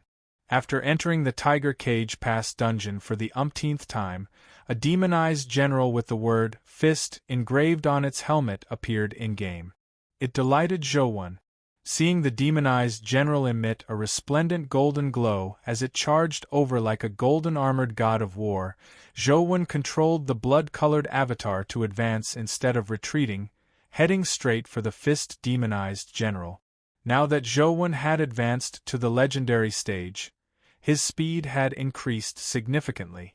Coupled with the silver wings formed by the silver-winged flying ant, his speed was no slower than the Fist demonized general's. He easily dodged the strange spear that the demonized general thrust at him, and with his palm wrapped in the lotus flower bracer, he slashed at its neck. With a clang, Zhou's strength combined with the lotus flower bracer still failed to injure the Fist demonized general. Instead, the demonized general's other hand clenched into a fist and punched at the blood-colored avatar's abdomen. Astral Suction Palm. Zhou had also guessed that the Astral Suction Palm could counter the Fist demonized general's primordial energy skill, but he didn't know if it was true. All he could do was give it a try. The Fist demonized general's punch was extremely domineering, as though it had condensed all its strength into a single point. Even a mutated lotus flower ant of the same level would be blown apart if it were to take a direct hit. The astral suction palm looked soft and weak, but at the instant the palm collided with the fist, Zhou had a miraculous feeling. His astral suction palm seemed to be able to guide the demonized general's punch. With a thought, Zhou used the astral suction palm to guide and push, directing the demonized general's domineering punch to the other side of his chest. With a loud bang, the armor on his body shattered as blood splattered out. Zhou was delighted when he saw this. He controlled the blood-colored avatar to pounce forward. His palm, which was wrapped in the lotus flower bracer, stabbed into the wound and penetrated the demonized general's chest, crushing the heart inside. Killed Fist demonized general. Discovered companion egg. Zhou was still immersed in the excitement of killing the Fist demonized general for the first time when he saw a system notification pop up. He couldn't help but be pleasantly surprised. On careful look, he saw a black-red companion egg drop on the ground. Zhou hurriedly ordered the blood-colored avatar to pick it up. When he saw its stats, he couldn't help but find it odd. Mutated demonized general, legendary life providence, cursed general strength, 19 speed, 17 constitution, 18 primordial energy, 18 talent skill. Astral fist, demonic flame spear, demonic rider summon companion form. None. Why doesn't the mutated demonized general have a companion form? Zhou found it odd, but his stats were truly high.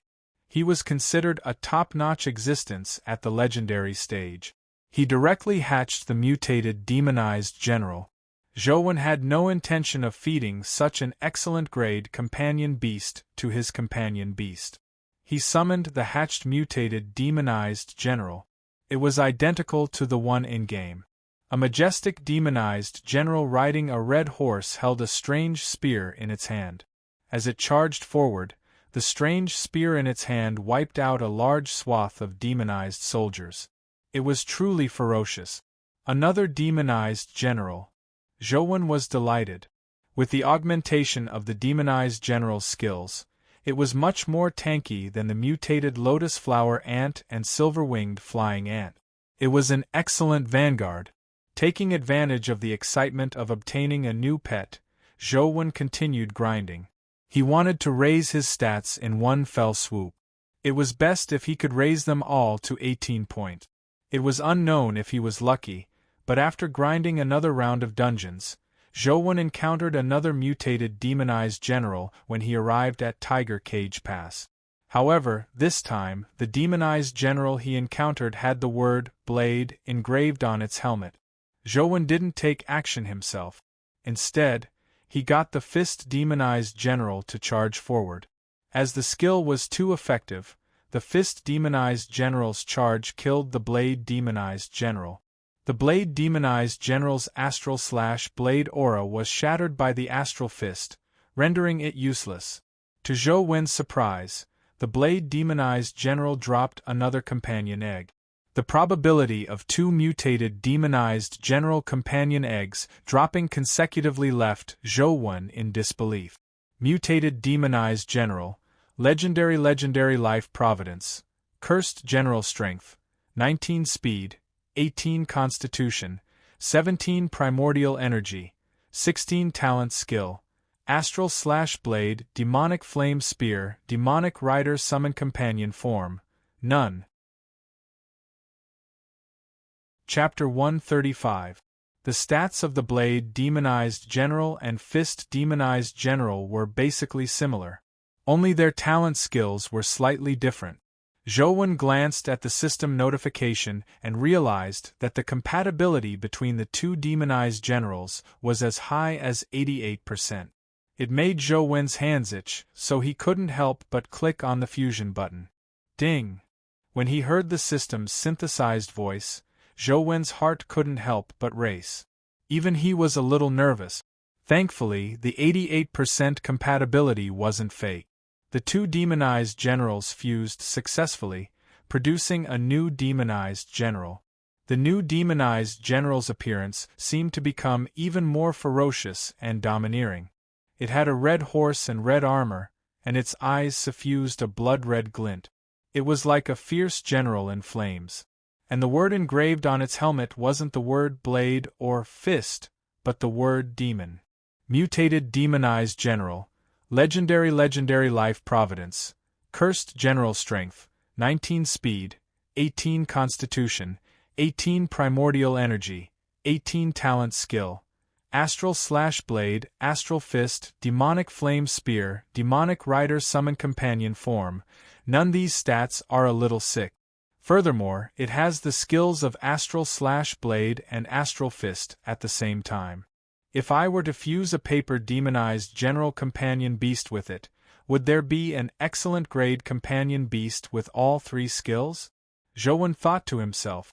However, it wasn't easy for two mutated demonized general companion eggs to drop. It was unknown how long it would take for another one to drop. Thankfully, Zhou grinded the Tiger Cage Pass dungeon every day, so there was no rush. There would always be a chance. After the fusion, the mutated demonized general could attack and defend. It was practically invincible. Together with the mutated lotus flower ant and silver-winged flying ant's combination of sea, land, and air, most of the time, the blood-colored avatar didn't even need to take action personally to finish off the dimensional creatures. With my current strength and truth listener at the legendary stage, can I attempt to storm Ant City? Zhou had been constantly thinking about the golden beam of light in Ant City. However, he wasn't strong enough in the past, preventing him from charging in. Now that he had advanced to the legendary stage and had 4 top-notch legendary companion beasts, it seemed like he could give it a try. Old Zhou, we can finally register our own club. What name do you think our club should be called? Do you think the Combat God Alliance or the Invincible Club is better? Li Xian walked into the living room excitedly. Whatever. Zhou was grinding ant nest, so he wasn't in the mood to care about it. Furthermore, Zhou didn't have obsessive-compulsive disorder. He could accept any name. Don't be like that. This is a club made up of both of us. It's only meaningful if we think of names together. Those two just now weren't very good. What do you think will happen if you call him Xianwen? Both of our names are in it. Others will know that it's our club at a glance, Li Xian said. All right. Zhou nodded as he gamed. The blood-colored avatar had already rushed to the periphery of Ant City. Then that's it. Let's register the Xianwen Club. Li Xian excitedly pulled Zhou out.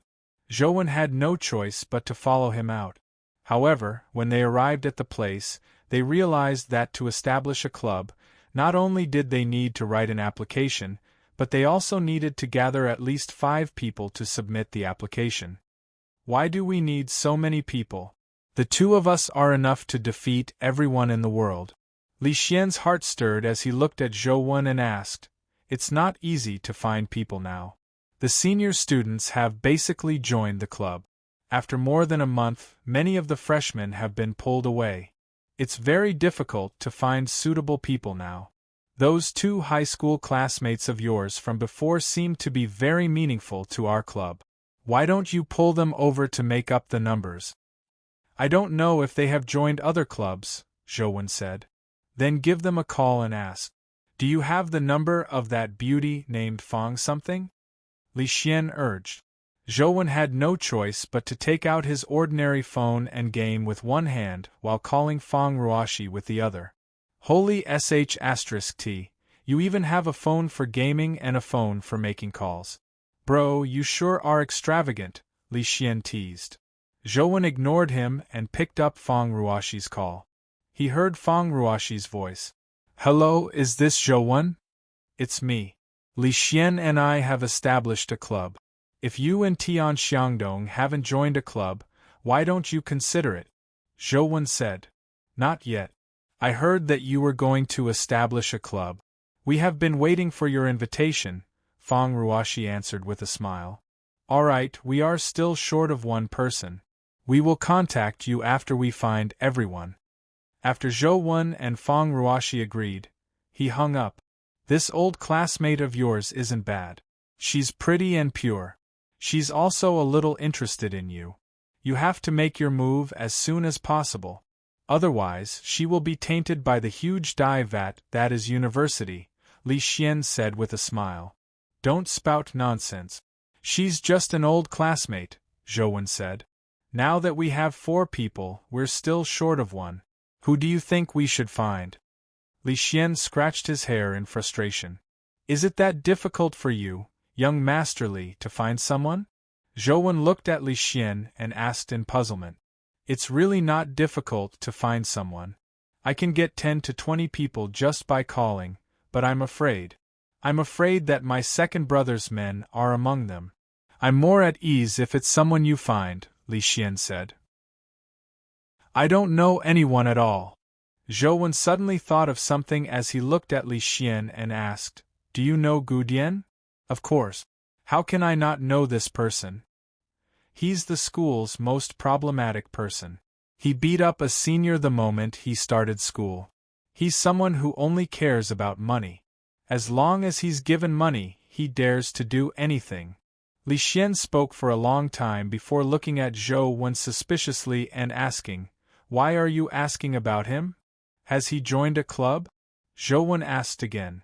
Ignoring the fact that he has no intention of joining a club, even if he wants to, they have to dare to recruit him. Who knows, he might end up beating up his own club's members. That would be a huge joke.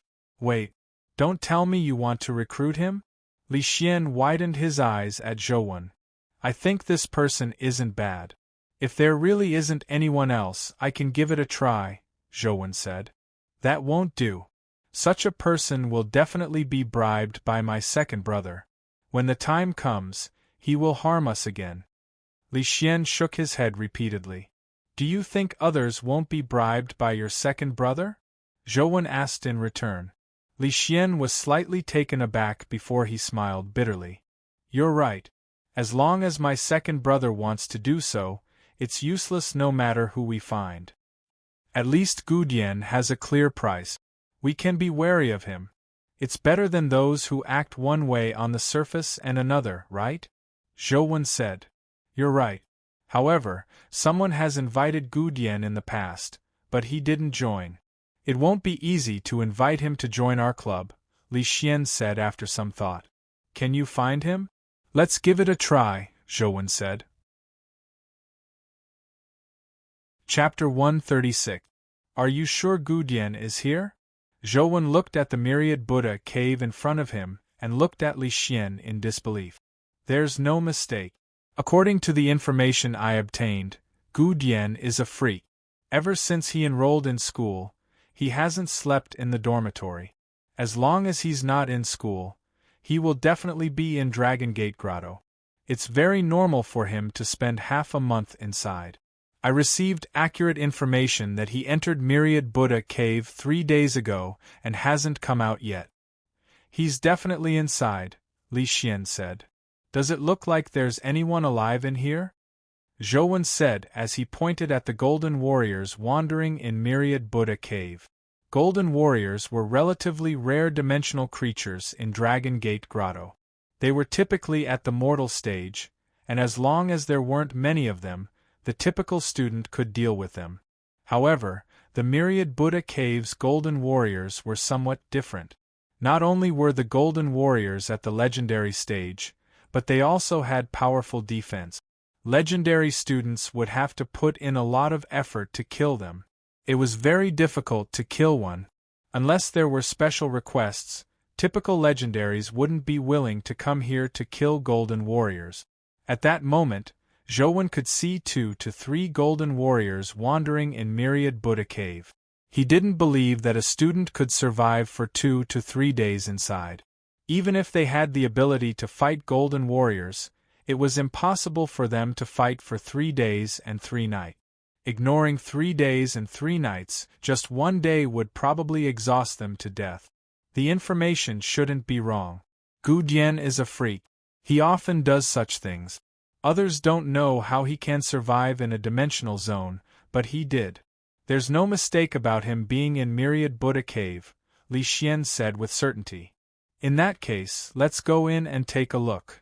Zhou had entered the Myriad Buddha Cave in-game and knew that the Golden Warriors inside were difficult to kill. However, the Golden Warriors weren't very fast. If he were to enter in a short period of time, all he needed to do was avoid them. Upon seeing Zhou enter, Li Xian followed him into Myriad Buddha Cave. When the Golden Warriors saw that someone had stepped into the Myriad Buddha Cave, they immediately rushed over. Their bodies were black, as though they were carved from some kind of jade. Every step they took left a deep footprint on the ground, and their bodies were extremely heavy. Li Xian drew his saber and slashed at the Golden Warrior that was charging at the front. His strike was fast and ruthless, and the saber was formed from a legendary companion beast. If an ordinary legendary creature was struck by him, even if they didn't die, their bones would be fractured. However, when the blade struck the Golden Warrior, only sparks flew and a metallic clang sounded. There was only a faint white mark on the Golden Warrior's body. Instead, Li Xian's palm turned numb from the impact. It's even harder than the legends say. Li Xian hurriedly dodged, not daring to clash head-on with the Golden Warrior. Zhou charged in with a flash, having no intention of fighting the Golden Warrior. Not only was this fellow's body hard, but it also had the talent skill, Golden Bell. Unless someone wanted a primordial energy skill like Golden Bell to drop, no one was willing to waste time killing golden warriors. Unfortunately, the drop rate of Golden Bell was very low, making it even more unpopular for golden warriors. Thankfully, golden warriors were naturally slow, so they couldn't catch up to Zhou and Li Xian. As they ran, they dodged the golden warriors' attacks and charged straight into Myriad Buddha Cave. Perhaps it was because no one had come here to kill golden warriors in a long time. There were many golden warriors in the cave.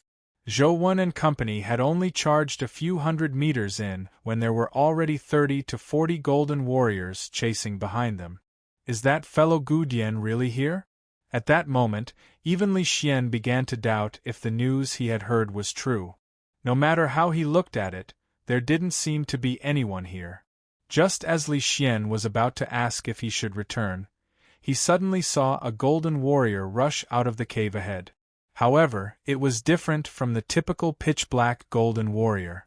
This golden warrior's body shimmered with golden light, and there was a golden vertical eye on its forehead. Three-eyed golden warrior! Li Xian immediately exclaimed when he saw the golden warrior. However, there was more surprise than fear in his voice. What's this? Zhou had never seen a three-eyed golden warrior. In the past, when he entered Myriad Buddha Cave in-game, he didn't venture deep because golden warriors were too difficult to kill. Even he wasn't interested. The time it took to kill a golden warrior was enough to kill more than 10 other legendary creatures. The three-eyed golden warrior is an extremely rare legendary creature. It should be considered a variant of the golden warrior, but its dimensional skill is different from the golden warrior. Most golden warriors only have two primordial energy skills, Golden Palm and Golden Bell Shield. As for the three-eyed golden warrior, the primordial energy skill that drops is called Invincible Golden Skill. It's a protective primordial energy skill that's higher than Golden Bell Shield. Not only does it expend less primordial energy, but its defense is also stronger. Since we encountered it today, let's kill it first. It would be great if it drops Invincible Golden Skill, Li Xian said as he charged at the three-eyed golden warrior. He used all his strength to slash at the three-eyed golden warrior, but the three-eyed golden warrior's speed was much faster than the typical golden warriors. It didn't look clumsy at all. When Li Xian slashed down, the three-eyed golden warrior actually raised its hand and grabbed Li Xian's saber in midair before twisting it forcefully. The legendary saber in Li Xian's hand was twisted like a fried dough twist. Finally, it couldn't withstand the terrifying force and broke into several pieces. My frost cicada saber! Li Xian nearly vomited blood from the heartache. Recently, his luck hadn't been good. He had already sacrificed several companion beasts. Zhou flew over the three-eyed golden warrior's head and struck out with his palm, hitting the top of its head. With a clang, the rank 10 ashen palm failed to injure him at all. The three-eyed golden warrior turned its head and struck out with golden palm, striking Zhou back like a bolt of lightning. His palm strike was like a bolt of lightning, fast and ruthless. Zhou was in midair, seemingly unable to dodge. Li Xian was alarmed as he kicked the three-eyed golden warrior and shouted, "Old Zhou, quickly dodge!" Clang! Li Xian's kick was rather forceful. Even a tree as thick as a human would be snapped by his kick, but the three-eyed golden warrior didn't seem to notice him. It ignored him and remained motionless as the golden palm continued striking at Zhou back. In midair, Zhou suddenly drew an arc in the air like a strange bird, dodging the three-eyed golden warrior's palm strike. Zhou circled above the three-eyed golden warrior's head like an eagle. At the same time, he struck out with his palms and clashed with the three-eyed golden warrior. Li Xian couldn't interfere at all. Furthermore, a large group of golden warriors surrounded them, immediately cutting off all their paths of retreat. Chapter 137. Old Zhou, there are too many golden warriors. We can't hold them off. Quickly retreat, Li Xian shouted as he dodged the golden warrior's attacks. Hold on. Give me 3 minutes, Zhou said. 3 minutes? Even 30 minutes is difficult. The three-eyed golden warrior is just too hard. We definitely won't be able to kill it in a short period of time. Let's go back and get more people over. Let's wipe out these hindrance golden warriors first before slowly killing it. Besides, I really can't last 3 minutes, Li Xian shouted as he fought. 2 minutes, Zhou said again. F***ku. If you can't kill it, my life will be lost because of you. Li Xian gritted his teeth and summoned a companion armor to protect his body. He charged into the golden warriors and forced one of them to take a few steps back. Do you really think I'm Hello Kitty if I don't show my might? Do you really think I'm a Hello Kitty? Li Xian was as mighty as a god of war that had descended to the mortal world. His body charged forward and his fists struck out, forcefully creating a path of survival in the midst of the golden warriors. Zhou didn't have the time or the mood to appreciate Li Xian's ferocious appearance.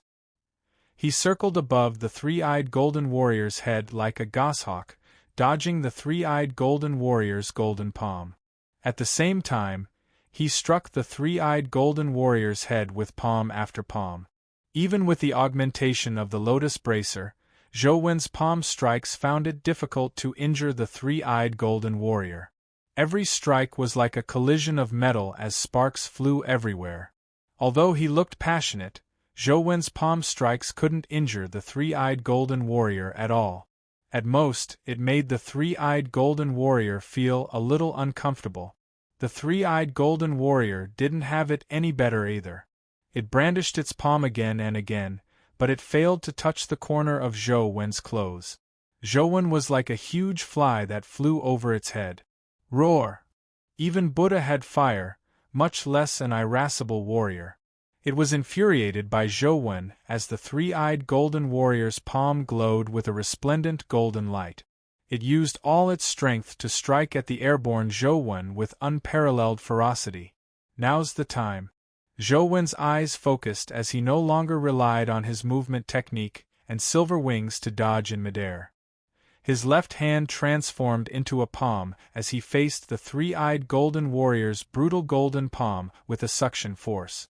Zhou palm was blood-red as though an invisible force had diverted the three-eyed golden warrior's palm. With a bang, the three-eyed golden warrior's full-powered golden palm struck his forehead, shattering the vertical eye on his forehead. The golden eye also exploded.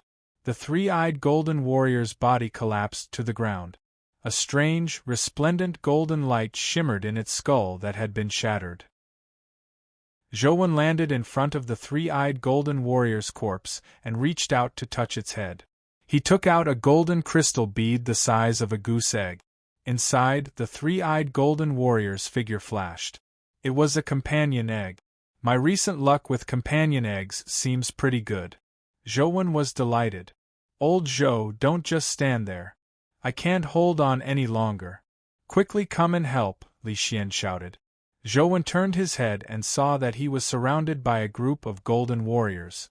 Golden palms were coming from all directions, leaving Li Xian dizzy. His armor was covered in cracks, and he was about to explode.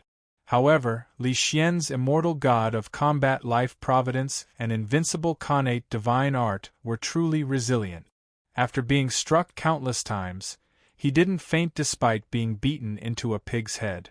However, the situation didn't look good. Zhou threw the companion egg into his backpack and flapped the silver wings on his back. Instantly, he transformed into a silver beam of light that swept past Li Xian. He reached out and lifted Li Xian into the air before landing on the Buddha statue on the mountain wall. Don't touch those Buddha statues! Li Xian immediately shouted when he saw this, his face filled with horror. However, it was already too late. Zhou lifted him with both hands and stepped on the Buddha statue's shoulder with one foot. He used the momentum to soar into the air again. It's over. It's over. I say, old Zhou, you are really trying to take my life. In the future, you should just stay at home and game. Even if I had 10 lives, it wouldn't be enough for me to come out with you. Li Xian nearly cried. There were countless Buddha statues in the myriad Buddha cave. Before it became a dimensional zone, there were more than 10,000 of them. After it became a dimensional zone, the number was incalculable. In the myriad Buddha cave, anything could be touched except the Buddha statues. Once touched, the Buddha statues would awaken. Although they wouldn't really stand up, with the awakening of the Buddha statues, all the dimensional creatures in the myriad Buddha cave would go berserk. Their strength would greatly increase. Not only would their strength increase, but their bodies would also become harder.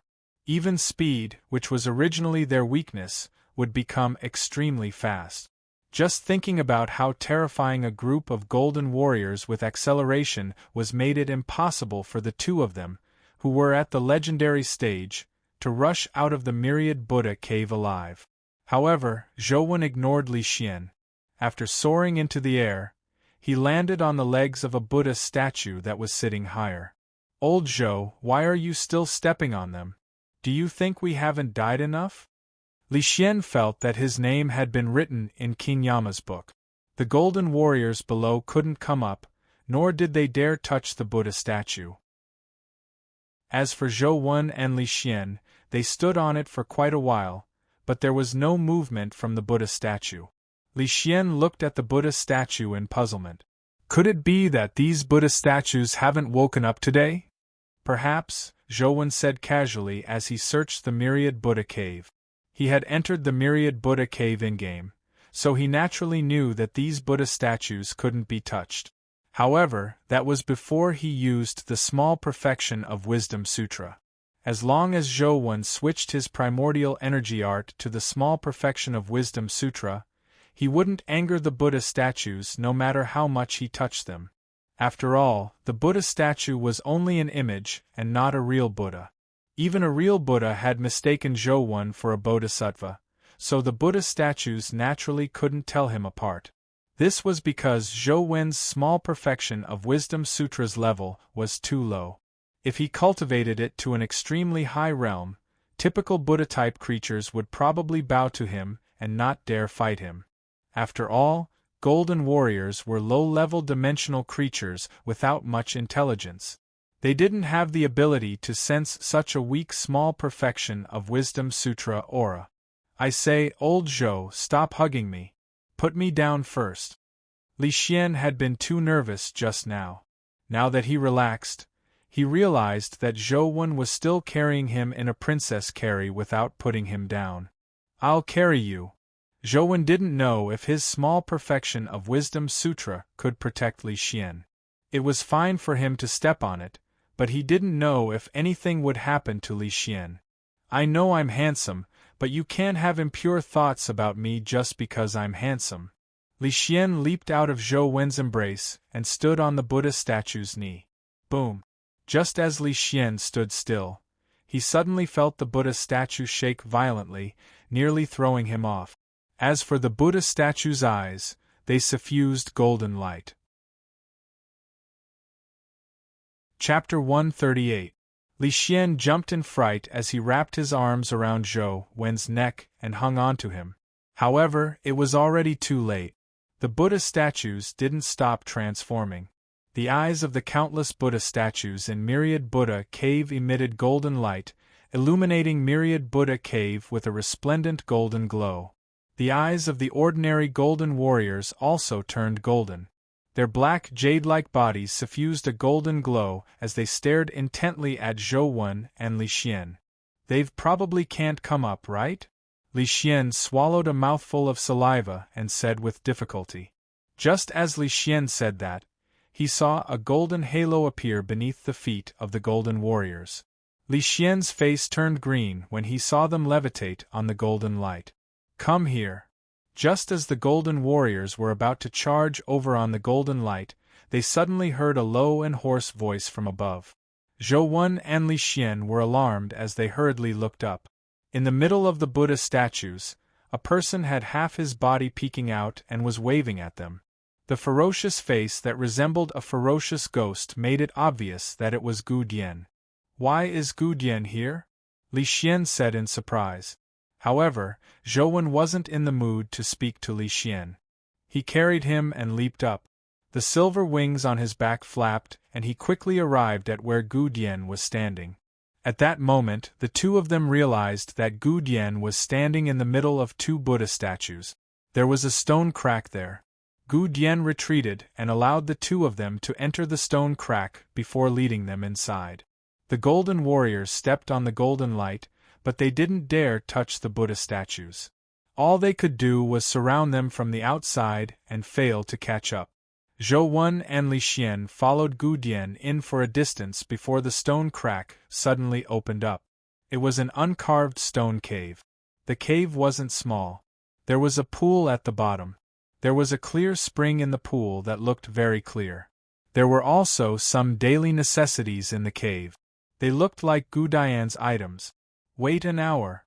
The outside will return to normal. You can leave, Gu Dian said coldly. Old Gu, we came specially to find you. We plan on registering a club and want to invite you to join. Li Xian and Zhou Wen exchanged looks and directly explained their intentions. Not interested, Gu Dian said without raising his head. Don't be in such a hurry to reject it. Our club's benefits are very good. We'll have a member allowance every month. When Li Xian heard that Gu Dian loved money, he hurriedly used the silver bullet he was best at. 100,000 a month. I'll join if you pay, Gu Dian said. 100,000 was nothing to Li Xian, but Gu Dian's attitude pissed him off. Furthermore, he had never heard of any club using money to buy members. Wasn't that a joke? Li Xian wanted to say something, but he was stopped by Zhou Wen. Zhou Wen looked at Gu Dian and said, registering a club requires 5 members. Now there are only 4 of us. We are still short of one. We wish to invite you to join us. Gu Xian's words. Gu Li. 1. If you don't, I say, I long you, I Xian Gu. And 1 Gu. Gu. Alright, 10,000 it is. Li Xian, pay up. Zhou Wen agreed readily, but he still had to pay Li Xian. It costs 10,000 just for registration. Isn't this money a little too easy to earn? Li Xian said reluctantly. Anyway, I can't find anyone else. Find someone or pay. Choose one, Zhou Wen said as he spread out his hands. Even if I want to pay, I need a signal. How do I transfer money in this crappy place? Li Xian said gloomily. Then it's settled. Come back with us later. I'll transfer the money to you when there's a signal, Zhou Wen said to Gu Dian. Sure. Gu Dian began packing his things after saying that.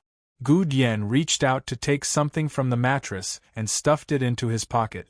Zhou Wen had been observing Gu Dian the entire time, so Gu Dian's actions left him somewhat puzzled. When Gu Dian took the item, he clearly used his body to block their line of sight, as though he didn't want them to see it. However, Zhou Wen had been wearing the Truth Listener earring during the battle. With the Truth Listener earring's strange hearing, Zhou Wen could still hear the item's appearance. As Truth Listener only had hearing and not real sight, Zhou Wen only knew that it was a pocket watch. Its outer shell was likely made of metal, but he had no idea what color it was. However, there was a strange pattern engraved on the pocket watch. Zhou Wen seemed to have seen it somewhere before. After all, he could only hear it. There was no color, so it was definitely different from real sight. Therefore, Zhou Wen couldn't recall where he had seen it before. He stared at Gu Dian, who was packing his things, in deep thought. After a while, Zhou Wen's eyes suddenly lit up. He finally recalled where he had seen a similar pattern. The pattern on the pocket watch was an anchor, but it was somewhat different from the typical anchor pattern. There was a woman's side profile engraved on it. According to what Zhou Wen knew, it was a taboo for people to go fishing in the past. They typically wouldn't let women follow them out to sea, nor would they carve female patterns on the boat. Therefore, when Zhou Wen saw the anchor pattern, he had a deep impression of it. The last time he saw this pattern was when he followed Ouyang Lan to the Xiuan crystal shop. In the room on basement 4, there was a silver-haired companion beast chained up. Behind the chain was a metal block the size of a millstone. There were 9 squares on the metal block, and on the side of the metal block, there was an anchor pattern. However, Zhou Wen's mind was focused on the 9 squares, so he didn't pay much attention to the anchor pattern. Furthermore, the pattern on the metal block was very big, but the pattern on the pocket watch was very small. Therefore, Zhou Wen thought for a while before recalling it. Is it a coincidence? Zhou Wen frowned in thought.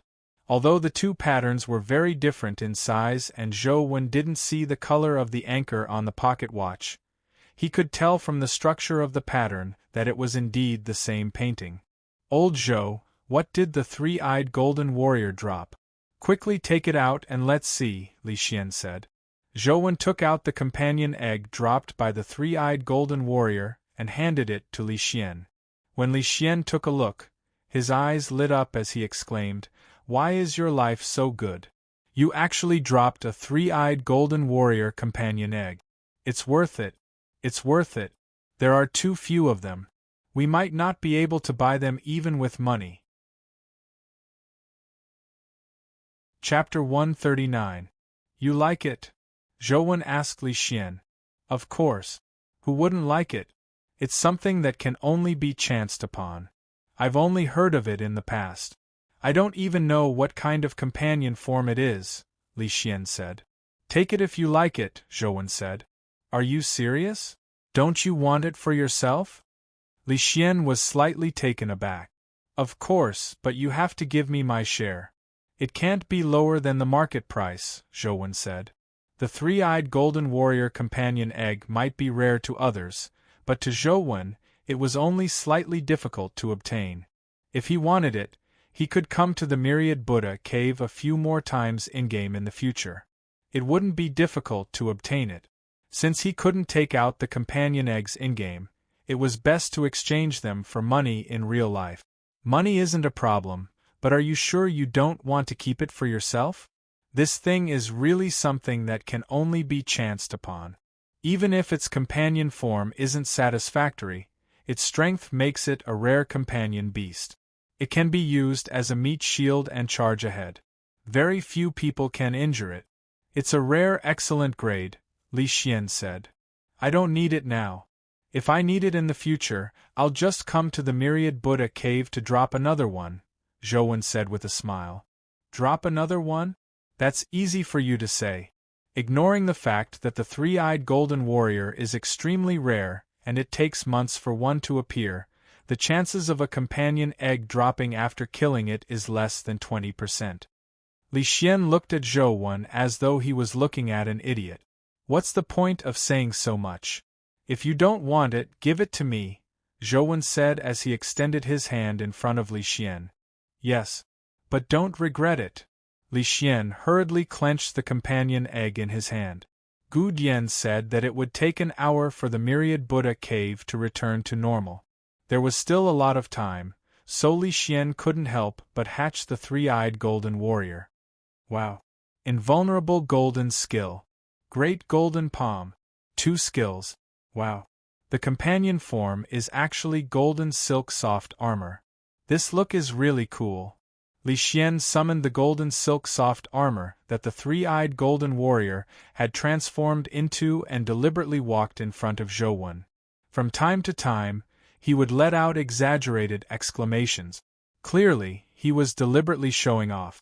However, Zhou Wen treated him as air and ignored him. He lowered his head to game and grind. Seeing that Zhou Wen was ignoring him, Li Xian felt a little bored. He abandoned Zhou Wen and went to Gu Dian to show off. He summoned the three-eyed golden warrior and praised, "Look at its size. Look at how domineering it is. It's a rare supreme grade one. Old Gu, you have lived in the Myriad Buddha cave for so long. Have you seen anyone else with such a companion beast? Pay me and I'll say no." Gu Dian looked up at Li Xian with a serious expression. Boring. The two of you are really boring. Li Xian felt that being with the two of them was like playing the lute to a cow. He had artistic cells, but no one appreciated it. It was just too depressing. After waiting for an hour, the Myriad Buddha cave indeed returned to normal. The Golden Warriors had also returned to their original appearances. The trio rushed out together and didn't get entangled with the Golden Warriors. After getting Fang Ruoshi and Tian Xiangdong over, the 5 of them filled in the application form and returned to await news. The school said that it would be approved within a week. Li Xian said that he would handle the matter and told Zhou Wen not to worry about it. Their application for the Xianwen Club would be approved tomorrow. Zhou Wen originally didn't plan on interfering and planned on returning to game, but to his surprise, he bumped into Wang Fei on the way and was called to her office by her. "Zhou Wen, have you considered the matter I mentioned previously?" Wang Fei asked. "Counselor, I've already said that I won't run away." It wasn't that Zhou Wen had to fight John, but that he had nowhere to go. "All right, since you are so insistent, I won't persuade you. Considering that you might be representing the school in battle, you can mention it now if you have any needs. The school will try its best to support you," Wang Fei said. Zhou Wen thought for a moment and said, "I want the pass to Tiger Cage Pass and Lotus Flower Cave. I wonder if that's possible?" "Of course, that's not a problem. If you need it, I can help you apply for a few more passes." Wang Fei agreed readily. Wang Fei felt very gratified. Although Zhou Wen had almost no chance of winning the battle with John, it was worth it to be able to stir Zhou Wen's fighting spirit. "That's for the best. Thank you, Counselor." Zhou Wen expressed his gratitude. He didn't really want the pass to train himself, but to find a reasonable excuse for summoning demonized generals and using primordial energy skills in the future. There's no failure when you're young. The most important thing is not to leave any regret. Work hard and don't let yourself regret it in the future. Before Zhou Wen left, Wang Fei even encouraged him. Zhou Wen felt that Counselor Wang Fei was a nice person, just a little too naggy. That afternoon, Wang Fei got someone to give Zhou Wen a few passes. Apart from Tiger Cage Pass and Lotus Flower Cave, there were a few dimensional zones that the school had closed. Typical students couldn't enter them. After Zhou Wen obtained the pass, he went to Tiger Cage Pass. He had entered Tiger Cage Pass, but he didn't kill any monsters. After killing demonized soldiers for a while, he found a place without demonized soldiers. There happened to be an old war chariot there. He lay down in the war chariot and began grinding monsters on his phone. There were quite a number of black-winged flying ants outside Ant City. They were all legendary creatures, and their combat strength was about the same as the silver-winged flying ant.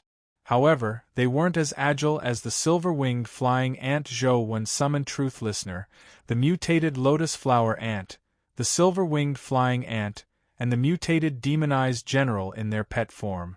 Together with the blood-colored avatar, they charged towards Ant City.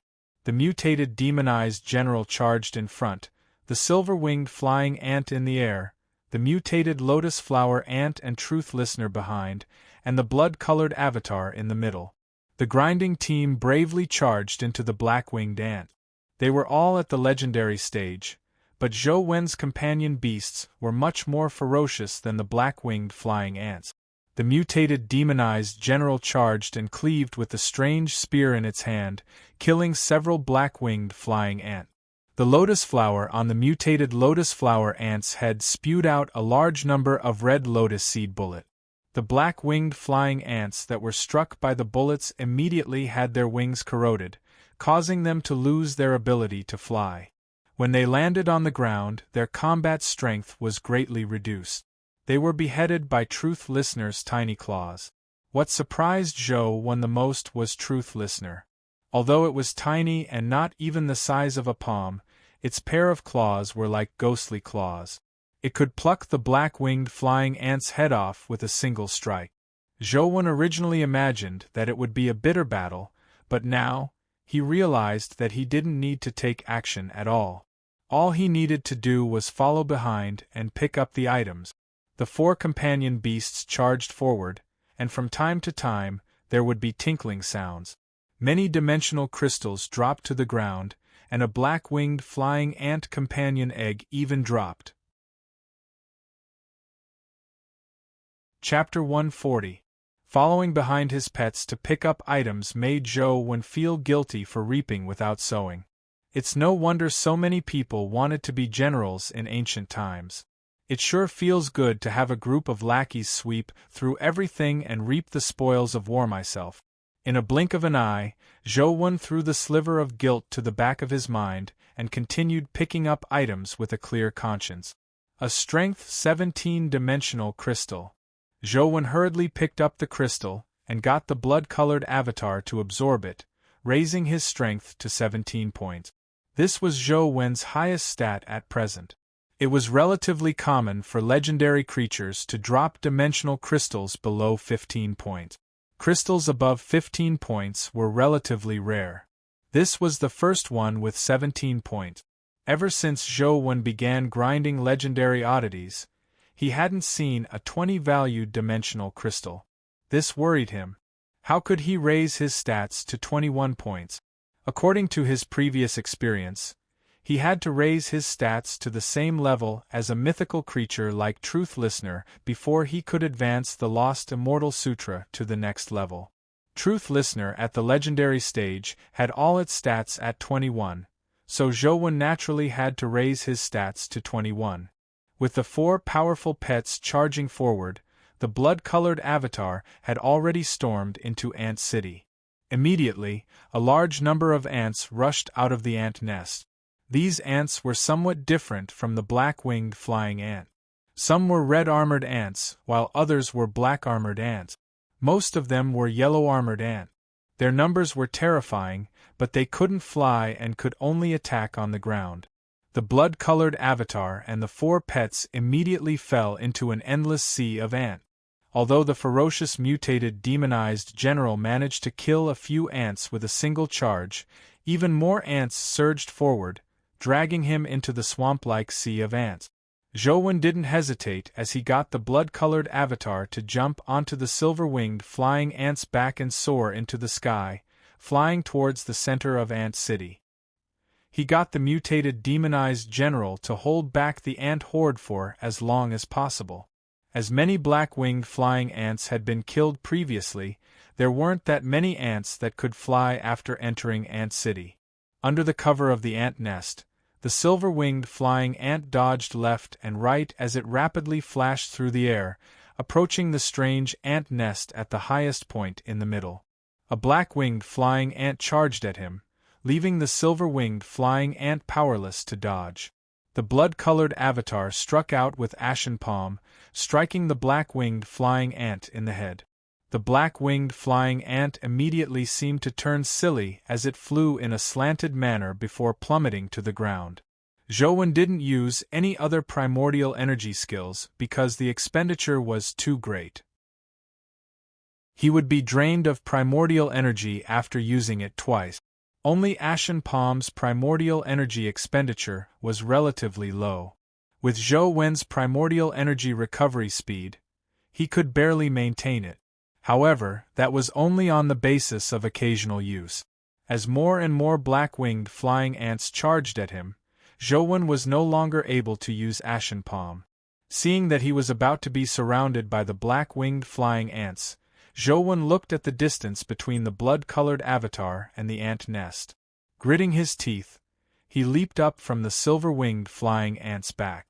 The silver-winged flying ant charged at the black-winged flying ant while he took the opportunity to use Dragon Gate Fairy skill to rush to the top of an ant nest by the side. Using the momentum, he leaped up again and charged towards the ant nest that emitted golden light at the highest point. In the ant nest behind him, several ants pounced at the blood-colored avatar. Thankfully, they were red-armored ants without wings. The blood-colored avatar circled in the air with Dragon Gate Fairy skill, causing the red-armored ants to miss as they plummeted to the ground. As the blood-colored avatar slid towards the golden ant nest, 2 black-winged flying ants charged over from the left and right. The silver-winged flying ant was already surrounded by a horde of black-winged flying ants. Its wings had been torn apart and it was being eaten. It was no longer possible for it to help him. As for Dragon Gate Fairy skill, it was only a form of alacrity and not a flying technique. Zhou Wen's strength had already reached its limits. If he didn't use the momentum, it was impossible for him to dodge the two black-winged flying ants' attack. Gritting his teeth, Zhou Wen summoned a green beam of light from the blood-colored avatar's palm, transforming into a fairy sitting on a banana leaf. Before the fairy could figure out the situation in front of her, the blood-colored avatar stepped on her banana leaf and used the momentum to leap into the air again. However, the fairy tumbled down along with the banana leaf. It wasn't easy for the fairy to regain control of the banana leaf. Her face, which was still covered in dust, was filled with anger as she pointed at the blood-colored avatar in the sky, shouting something. With the force of the step, the blood-colored avatar finally dodged the two black-winged ants' attack. Like a cannonball, it slammed into the shimmering ant nest. Bam! The ant nest wasn't as sturdy as Zhou Wen imagined. A huge hole was blasted open as the blood-colored avatar rolled in with the mud. The scene in the nest left Zhou Wen slightly taken aback. The so-called golden light wasn't a treasure. The bottom half of the nest was filled with a golden liquid that was as thick as a gel. Zhou Wen remembered hearing that there were some types of ants that could brew honey like bees. Furthermore, these ants that could brew honey were terrifying poisonous ants. However, the honey they brewed was nourishing and even had medicinal value. Of course, these were all rumors that Zhou Wen had heard. He didn't know if it was true, but the golden liquid in the nest looked like ant honey no matter how he looked at it. After the blood-colored avatar slammed into the nest, it fell into the golden liquid. Immediately, it felt like it had fallen into a swamp. The more it struggled, the deeper it sank. However, when the blood-colored avatar's mouth touched the golden liquid, it felt a sweet fragrance enter its mouth. It made Zhou Wen even more certain that it was the legendary ant honey. Consumed golden ant honey. Primordial energy +1. A notification popped up on the phone screen, leaving Zhou Wen slightly taken aback before he was overjoyed. Just as he was about to control the blood-colored avatar to drink a few more mouthfuls, he suddenly heard an ear-piercing screech. He looked up and saw a flying ant that looked like it was made of gold. It flew down angrily from the top of the nest, its speed as fast as a golden phantom. Zhou Wen only had time to see the golden flying ant's appearance before the blood-colored avatar was killed by a golden beam of light. Its head and body were separated. However, in his final vision, Zhou Wen saw something that resembled a cocoon floating in the upper half of the nest. It was snow-white and crystalline, but he had no idea what it was. Without any time to take a closer look, the phone screen went black. Ants seemed to be oviparous, right? That thing was clearly a cocoon formed from thin threads. Could it be that the ants of the dimension also have cocoons? Zhou Wen found it odd. The cocoon's aura seemed different from the golden flying ants. Chapter 141. Just as Zhou Wen was about to drip a drop of blood to revive and continue fighting, he suddenly heard voices coming from afar. Furthermore, the voices became clearer as though someone was walking over. "Brother, is that thing really inside Tiger Cage Pass?" A woman's voice sounded. Although it wasn't loud and was a little far away, Zhou Wen could still hear it clearly with Truth Listener's ability. "Tiger Cage Pass is the most likely place." A man's voice sounded. "If that thing is really inside Tiger Cage Pass, with our strength, there's no way we can rush in. I'm afraid this trip will be for nothing," the woman added. "That might not be the case," the man said with a smile. "The person inside Tiger Cage Pass isn't an ordinary epic. I'm afraid we won't even be able to withstand a single arrow from him. How are we to rush into Tiger Cage Pass?" The woman said. "We definitely can't force our way in, but I know a way to rush into Tiger Cage Pass." The man paused for a moment before continuing. "Tiger Cage Pass has 3 mutated demonized generals: Fist, Paper, and Saber. If we can gather the skills of the 3 demonized generals, we can use their skills to destroy that arrow. When the time comes, as long as we can approach Tiger Cage Pass, we can use that secret passageway to secretly enter." There are very few mutated demonized generals to begin with. It's easier said than done to have 3 skills drop, the woman said. Let's take it slow. After all, we still have to stay at Sunset College for another 2 years. If we're lucky, we might be able to gather all 3 primordial energy skills, the man said. Zhou lay in the dilapidated war chariot and heard their conversation clearly. As the two spoke, they walked far away without noticing Zhou. These two should be the siblings Wu Jun and Wu Nan from the top 10, right? They actually know so much about Tiger Cage Pass, and even know some secret passageway? What are they talking about? Zhou used Truth Listener's ability and knew their appearances, so he easily recognized them. However, the behavior of this pair of brother and sister seemed a little strange. However, none of this had anything to do with Zhou. He continued grinding in the war chariot, hoping to enter the golden flying ant's nest to drink a few mouthfuls of ant honey. He hadn't made sufficient preparations the last time and had only taken a sip. If he had made sufficient preparations, Zhou felt that he would be able to fill his stomach. However, when Zhou finally rushed to the ant nest at the highest point after experiencing all the dangers, he saw a golden flash before he could enter the nest. The golden flying ant rushed out of the nest and killed the blood-colored avatar outside the nest. It didn't give him a chance to enter. Unwilling to give up, Zhou went again, but the outcome was the same. He didn't even have the chance to enter the nest before he was killed by the golden flying ant. How could this be? Logically speaking, the game's program should be fixed. The first time I went, the golden flying ant was in the nest. It only attacked after I rushed in. Why did it come out before the blood-colored avatar could rush into the lair the second and third times? Zhou was somewhat depressed. There seemed to be no hope of drinking the golden ant honey. All Zhou could do was grind the other dungeons. When grinding dungeons, Zhou would also make a trip to Myriad Buddha Cave to see if there were any 3-eyed golden warriors. There were 3-eyed golden warriors, but their locations were different every time. Zhou needed some time to find them. With the mutated demonized general leading the way on horseback, the golden warriors were knocked away by him, allowing Zhou to advance much faster. After finding the 3-eyed golden warrior, the mutated demonized general clashed head-on with it.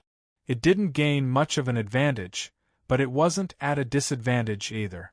The collision between the great strength golden palm and astral fist was like Mars colliding with Earth. The resulting blast could send the golden warriors flying.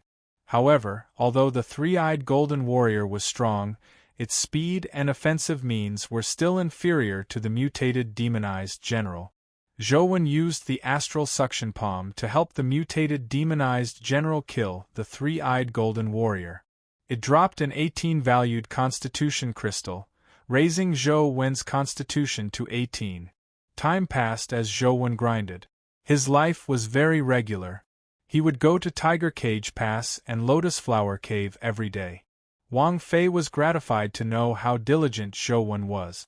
However, she didn't know that after Zhou entered the dimensional space, he was simply looking for a place to game. Who is that boy? Why haven't I seen him before? He's so handsome. A few girls were walking on campus when they suddenly saw a boy walking over. After taking a closer look at his face, their eyes lit up. Really? Our school actually has such a handsome guy. Why didn't we notice him in the past? A girl couldn't move her eyes away. In their eyes, the boy was perfect from head to toe. His entire body seemed to emit light. When the boy saw them looking at him, he smiled at them. The girls immediately felt their hearts race as they lowered their heads in embarrassment, too embarrassed to look at the boy again. By the time they raised their heads again, the boy had already disappeared. Damn it, I should have asked him for his phone number. A girl stomped her feet in regret. The door isn't locked. Come in, Wei Gu said casually when he heard a knock on the door as he was organizing the student union's work. When the door was pushed open, Wei Gu felt something amiss. It was as though the person wasn't a member of the student union, so he looked up. With this glance, Wei Gu felt a sense of hostility. The boy in front of him was simply the model of his ideal man.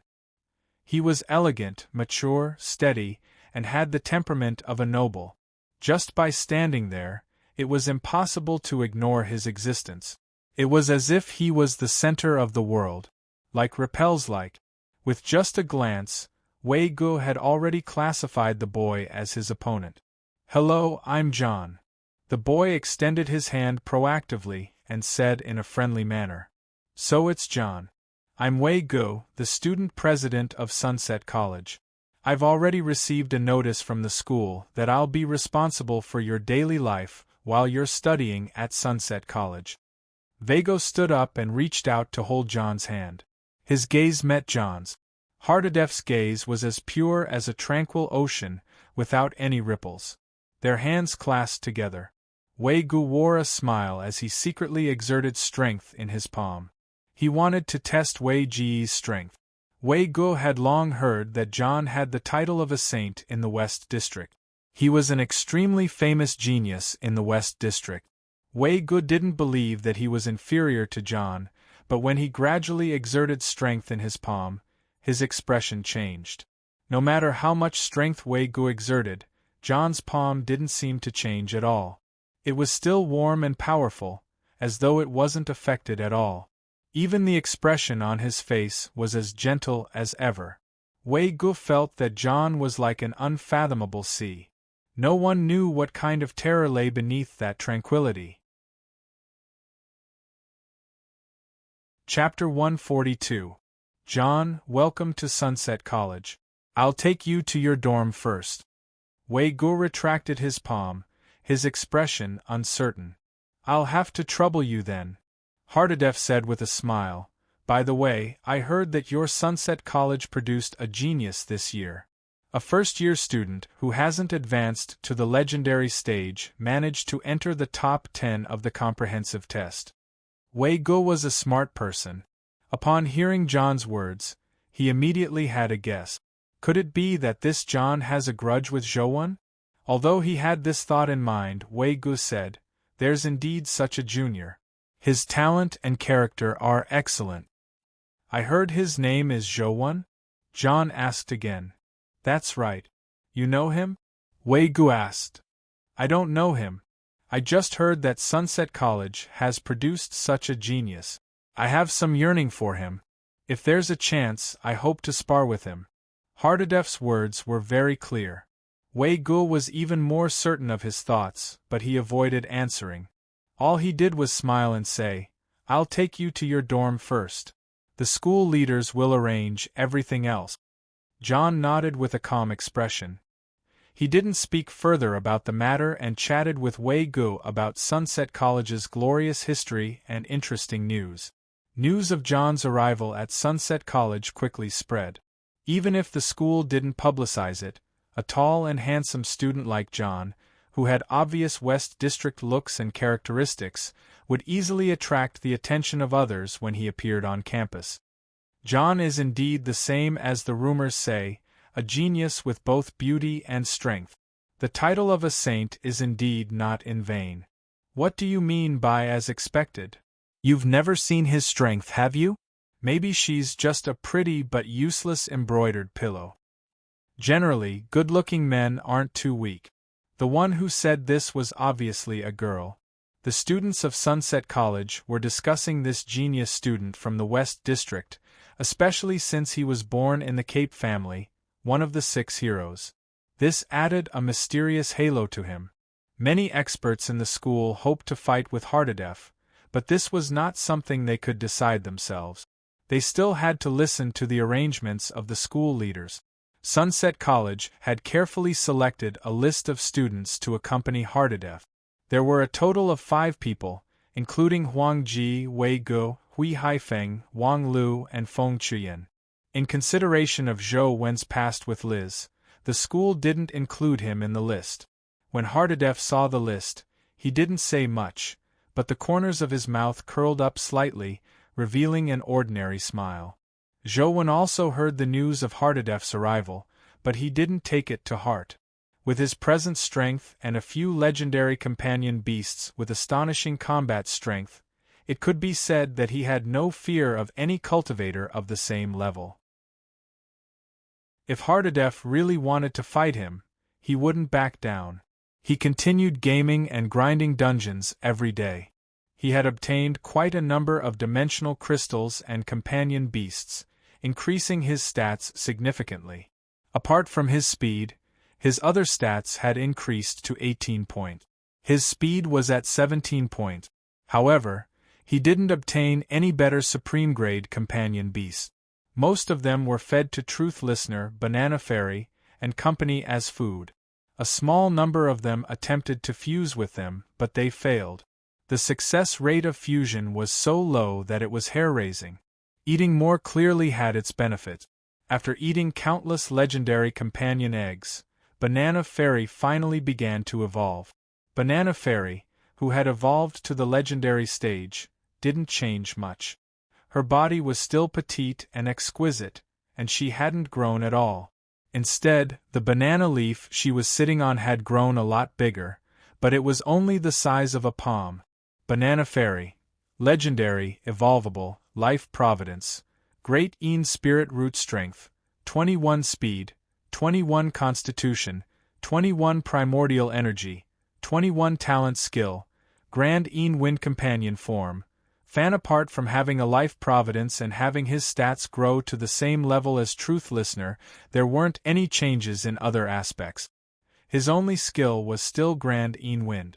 The great Een spirit root seemed to have a certain augmentation effect on the grand Een wind. Zhouwen tested the might of the grand Een wind in-game. With a gentle flap, he sent a few black-winged flying ants flying dozens of feet away. Furthermore, their bodies were covered in frost, nearly freezing them into ice sculptures. They completely lost their combat strength as they stiffly curled into a ball and trembled. What a powerful grand Een wind! Unfortunately, I can only use it once. Zhouwen realized that the grand Een wind was completely uncontrollable. As long as he used it, it would suck away all his primordial energy in one go, leaving nothing behind. After advancing to the legendary stage, Truth Listener and Banana Fairy became somewhat restless. Zhouwen often felt their thoughts, hoping that he could release them. When there was no one around, Zhouwen would release them for some fresh air. Truth Listener was rather obedient as it squatted beside Zhouwen and pricked up its 4 ears to listen. It was unknown what it was listening to. Banana Fairy wasn't that obedient. She sat on the banana leaf and flew around like a fly. Her tiny mouth was even making noises. Thankfully, Zhouwen didn't have any other strengths, but he was focused. No matter how noisy Banana Fairy was beside him, Zhouwen acted as though he didn't hear or see anything. He continued gaming without being affected at all. Wang Fei was originally worried that Hardadef would cause trouble for Zhouwen, but Hardadef didn't express any objections to the exchange list. He didn't mention Zhouwen either, as though he didn't know of Zhouwen's existence. In just 3 to 4 days after arriving at Sunset College, Hardadef received unanimous praise from the teachers and students, especially the female students. They almost treated Hardadef as their Prince Charming. In the sparring with a few exchange students, Hardadef's sword techniques were tied with Wei Ji's. His bare-handed combat techniques were tied with Hui Haifeng's. His saber techniques were on par with Feng Qiuyan's, and his alacrity was in no way inferior to Wang Lu's. Apart from not fighting Huang Ji, Hardadef and the other 4 top students of Sunset College fought to a draw. Although he didn't win, he didn't lose either. However, many students believed that Hardadef was stronger because he hadn't used the primordial energy skill, Holy Light Judgment, that he had used to obtain the title of Saint. A primordial energy skill like Holy Light Judgment wasn't something that could be learned with dimensional crystals. Before that, one had to have one of the Cape family's 6 heroes, the Covenant Royal Court Physique, to be able to absorb the primordial energy skill crystal and master a terrifying primordial energy skill like Holy Light Judgment. In just a few days, Hardadef became synonymous with humility, elegance, nobility, and gentlemanliness. Even Wei Gu, who was originally the most popular among female students, was overshadowed by Hardedef. Chapter 143. At night, Li Xian came to Zhou Wen's dormitory and said to him with a heavy expression, "Zhou Wen, you have to be careful. That John is very terrifying." "What's wrong?" Zhou Wen asked Li Xian in puzzlement. "Don't you find it strange? He definitely knows about you and Liz, but he hasn't mentioned it at all in the 4 days he's been at school. Don't you think this person is too gloomy?" Li Xian said. "Isn't it good that he doesn't mention it?" Zhou Wen said. "Just because he doesn't mention it doesn't mean he won't find trouble with you. Anyway, I think something's amiss. You have to be careful and don't get scammed by him. By the way, it's best you don't agree to spar with him. Do you know what Wei Gu said about him?" Li Xian said. "I don't know." Zhou Wen shook his head. "Unfathomable." Li Xian continued, "Although Wei Ji's character isn't much, he's still strong. If even he says that John is unfathomable, then John's strength must be very terrifying. Unless it's absolutely necessary, it's best not to fight him." "All right, I'll remember that." Zhou Wen nodded in agreement. As long as John didn't cause trouble for him, he had no intention of fighting him. How can fighting be as interesting as grinding monsters in-game? It's not like I'll drop equipment or pets when I hit someone, Zhou Wen thought. After sending Li Xian off, Zhou Wen continued gaming in bed. When he entered Myriad Buddha Cave again, he killed another three-eyed golden warrior and a companion egg dropped. "My three-eyed golden warrior companion egg is finally back." Zhou Wen was delighted as he hurriedly checked its stats. Three-eyed golden warrior, legendary life providence, golden body strength, 18 speed, 14 constitution, 18 primordial energy, 17 talent skill, invulnerable golden palm, golden fiend subduing fist companion form, golden silk soft armor. This three-eyed golden warrior actually had 3 rare skills. Furthermore, its stats were better than Li Xian's. It was basically the maximum value. The three-eyed golden warrior's speed wasn't fast to begin with. 14 points was its limit. Li Xian's one only had 13 points, making it slower than Zhou Wen's. Its strength and primordial energy were also slightly lower than Zhou Wen's. Only its constitution was the same. Although its stats were inferior to a demonized general's, the life providence of Golden Body made the three-eyed golden warrior more resilient than a demonized general. It was an excellent meat shield pet. With the three-eyed golden warrior in front of him, Zhou Wen had more room to maneuver. As for the Vajra subduing devil fist, its power seemed to be inferior to the mighty Vajra palm, but it was better than nothing. The Xianwen Club was finally officially established. In order to celebrate the birth of the Xianwen Club, Li Xian organized the first club activity. He gathered all the club members and planned on training in a dimensional zone. Although Gu Dian was only in name, Li Xian still sent him a message, hoping that he could participate. Zhou Wen and Li Xian didn't expect him to come, but to their surprise, Gu Dian really came during the gathering. 1 Li Dong Gu Li 1 I Li Wen Gu. Zhou Wen and Li Xian didn't expect him to come, but to their surprise, Gu Dian really came during the gathering. "That's right. Shall we go together?" Li Xian said with a smile.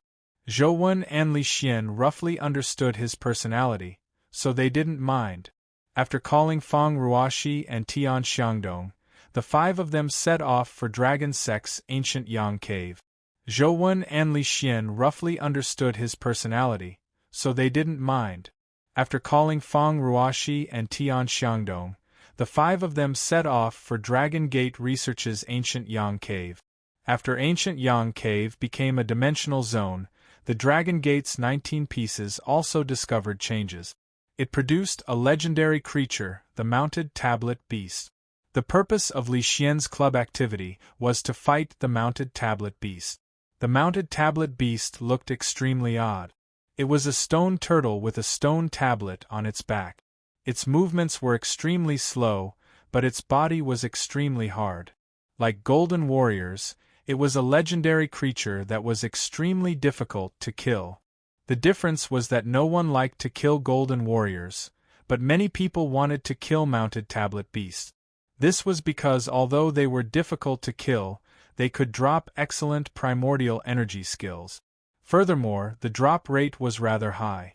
According to the different inscriptions, there were a total of 19 types of mounted tablet beasts. Each mounted tablet beast had a special primordial energy skill. There were 19 types of primordial energy skills that could drop. Each primordial energy skill had its own uses and was deeply loved by students. As there were too many students who wanted to kill the mounted tablet beasts, the school had no choice but to restrict access to Ancient Yang Cave. One needed a pass to enter and exit freely. Li Xian had used his connections to obtain the pass to Ancient Yang Cave and organized the club activity. There were too many mini-dungeons in Dragon Gate Grotto. Although Zhou knew of Ancient Yang Cave, he had never been there in-game. He wasn't interested in Ancient Yang Cave, but he still had to participate in the club activity. Therefore, he went to Ancient Yang Cave with Li Xian and company. The Buddha statues and Buddha shrines in Ancient Yang Cave were dazzling. Just as they entered, they saw a stone monument moving. On careful look, it was a giant turtle carrying a stone monument crawling on the ground. I'll repeat myself. When killing the mounted tablet beasts, do not touch the Buddha statues or Buddha shrines. Otherwise, no one can save you if anything happens, Li Xian exhorted again. Brother Li, don't worry. We know the rules. We guarantee that we won't break them, Tian Xiangdong said as he patted his chest. That's good. Ancient Yang Cave isn't dangerous anyway. Those mounted tablet beasts crawl very slowly. As long as you don't court death, it shouldn't be able to harm you. Everyone, split up and search for the mounted tablet beast. Li Xian took the lead and charged towards the mounted tablet beast in his line of sight. Gu Dian and Feng Rui also went in different directions to search for the mounted tablet beast hidden in Ancient Yang Cave. However, Zhou stood in his spot without moving. He watched Li Xian attack the mounted tablet beast while reading the inscriptions on the mounted tablet beast's back. The words on the tablet were written in a lively manner, with a strange and elegant style. The strokes were plentiful, square, and without losing their spirituality. It had an elegant beauty. Zhou didn't know calligraphy, but when he saw the words on the tablet, he thought of the mysterious stone tablets he had seen before. The stone tablet on the mounted tablet beast's back couldn't compare to the mysterious stone tablets Zhou had seen before. Nor did it have any mysterious powers lingering around it. It was likely ordinary. However, after flipping through the information regarding Ancient Yang Cave, Zhou heart stirred. The species of mounted tablet beasts happened to correspond to the Dragon Gate's 19 pieces. Does that mean that the last piece of the Dragon Gate's 20 pieces also has a corresponding dimensional creature and primordial energy skill? But why haven't I heard of any other mounted tablet beasts outside Ancient Yang Cave? Zhou checked the information regarding the Dragon Gate's 20 pieces and discovered that 19 pieces were in Ancient Yang Cave. Only the first piece was in Xixiang Grotto outside Old Dragon Cave. Upon seeing this, Zhou couldn't help but recall something. Previously, Wang Lu had mentioned that there was a dragon's roar near Old Dragon Cave. She also mentioned that a treasure glow would appear at night. It seemed to be near Xixiang Grotto. Chapter 144. Wei Gu was extremely unwilling to see Hardadef again, but he had no choice but to bring Hardadef to experience Sunset College's learning and life. In the past, without Hardadef, Wei Gu was the center of attention wherever he went. He was the target of the girls' affectionate gazes, but with Hardadef by his side, Wei Gu felt that his brilliance was completely overshadowed. Just like now, they were only touring the school, but there was already a large group of girls following them. However, The girls who used to only have eyes for Wei Gu were now staring at Hardedef without blinking. Their eyes were about to turn into the shape of a heart. Is this Sunset College's Rising Sun Monument? Hardedef stood in front of a white marble monument and stared at the rows of names on it. That's right.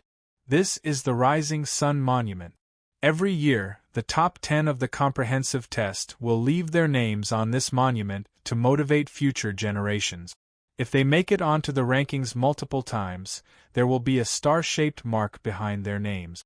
The number of star-shaped marks indicates how many times the student has been on the Rising Sun Monument in school, Wei Gu said smugly.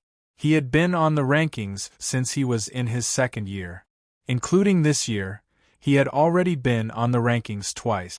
Next year, he would still be on the rankings. It was rare for him to be on the rankings for 3 consecutive years in Sunset College. This was an achievement that he could be proud of. President Wei's cultivation level is superb and your sword techniques are unparalleled. I believe you will definitely be on the rankings? Hardedef asked with a smile. I was lucky to be on the rankings twice, Wei Gu said as he pointed at his name on the stone monument. Hui Haifeng, Feng Qian, and Wang Lu are all talented. They should be on the rankings, right? Hardedef asked again. All of them. They were in the top 10 of the comprehensive test this year. Wei Gu pointed them out one by one, but he already felt that something was amiss. How strange. Hardedef looked at the Rising Sun Monument and suddenly exclaimed in surprise. Wei Gu had already thought of something. He glanced at Hardedef but didn't say a word, as though he hadn't heard Hardedef's surprise. Wei Gu didn't answer, but one of the girls beside him asked, Hardedef, what's so strange? Wei Gu wished he could go up and slap the girl. He thought to himself that this woman was really stupid. Hardedef pointed at a name on the monument and said, President Wei, you and the others are all geniuses. You advanced to the legendary stage before the age of 20. It's not strange for you to be on the rankings. On this entire Rising Sun Monument, apart from one person, everyone else is at the legendary stage. Why is this person's name on the Rising Sun Monument when he's only at the mortal stage? The person you're talking about is Zhouwen, right? Although Zhouwen is only at the mortal stage, his strength is indeed astonishing. He obtained 3 perfect scores and a 9 in the comprehensive test. He's indeed a genius. It's not surprising that he's on the rankings, the girl from before added. The corners of Hardedef's mouth curled up slightly as he looked at Zhou Wen's name on the monument and said, I never expected there to be such a genius in this world. To be able to enter the top 10 of Sunset College's comprehensive test with a mortal stage body, it's truly rare to see one in 100 years. It's fine if I didn't come, but since I'm here at Sunset College, I have to meet him no matter what. Wei Ji's expression changed slightly before he immediately returned to normal. He looked at Hardedef and said, Zhouwen is indeed a genius, but he's still at the mortal stage. I'm afraid it's not appropriate for you to spar with him, right? Although Wei Gu didn't have a good impression of Zhouwen as the student president of Sunset College, he still stood on the side of protecting the school. Hardedef said indifferently, President Wei, that's not right. There are many experts in Sunset College's comprehensive test. Not to mention the top 10, even the top 20 to 30 are probably experts at the legendary stage. To be able to defeat so many legendary experts at the mortal stage and be ranked in the top 10 with you, President Wei, Feng Qian, and company, it's strange that you say he doesn't have the ability to fight a legendary. Could it be that Zhou Wen's results weren't obtained with his own strength? If that's the case, I suggest that we quickly wipe his name off the Rising Sun Monument to prevent it from tarnishing Sunset College's reputation. Outsiders who don't know might think that Sunset College students only know how to cheat. Wei Ji's expression changed several times when he heard that. He could only answer firmly, Zhou Wen's results are naturally real. Sunset College students never cheat. In that case, I really want to see this genius who can enter the top 10 of the comprehensive test at the mortal stage, Hardadef said with a smile. Zhouwen was gaming on his bed when he suddenly heard his phone ring. When he saw that it was a call from Li Xian, he chose to answer it. Old Zhou, something bad has happened. That bastard Hardadef is too sinister. Li Xian's angry voice sounded. Don't worry. What happened?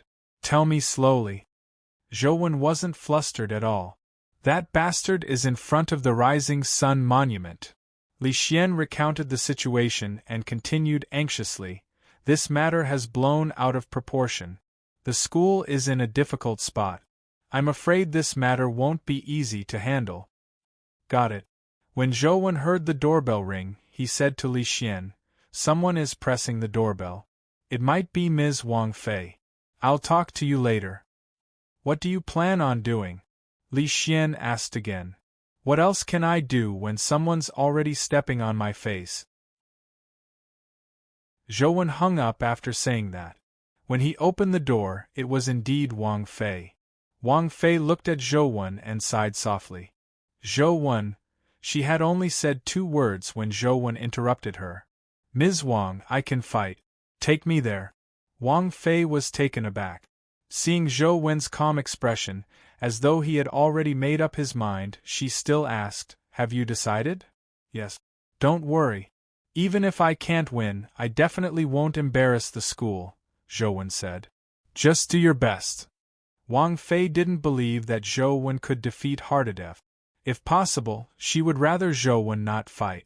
However, this matter had blown out of proportion. It might even affect Sunset College's reputation.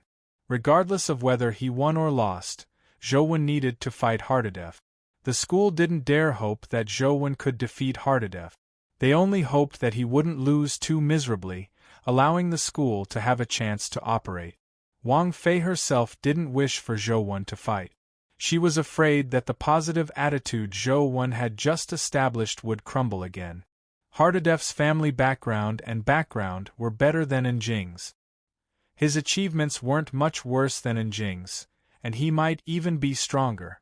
Zhouwen hadn't even been able to withstand a single strike from Enjing. The outcome against Hardadef wasn't optimistic either.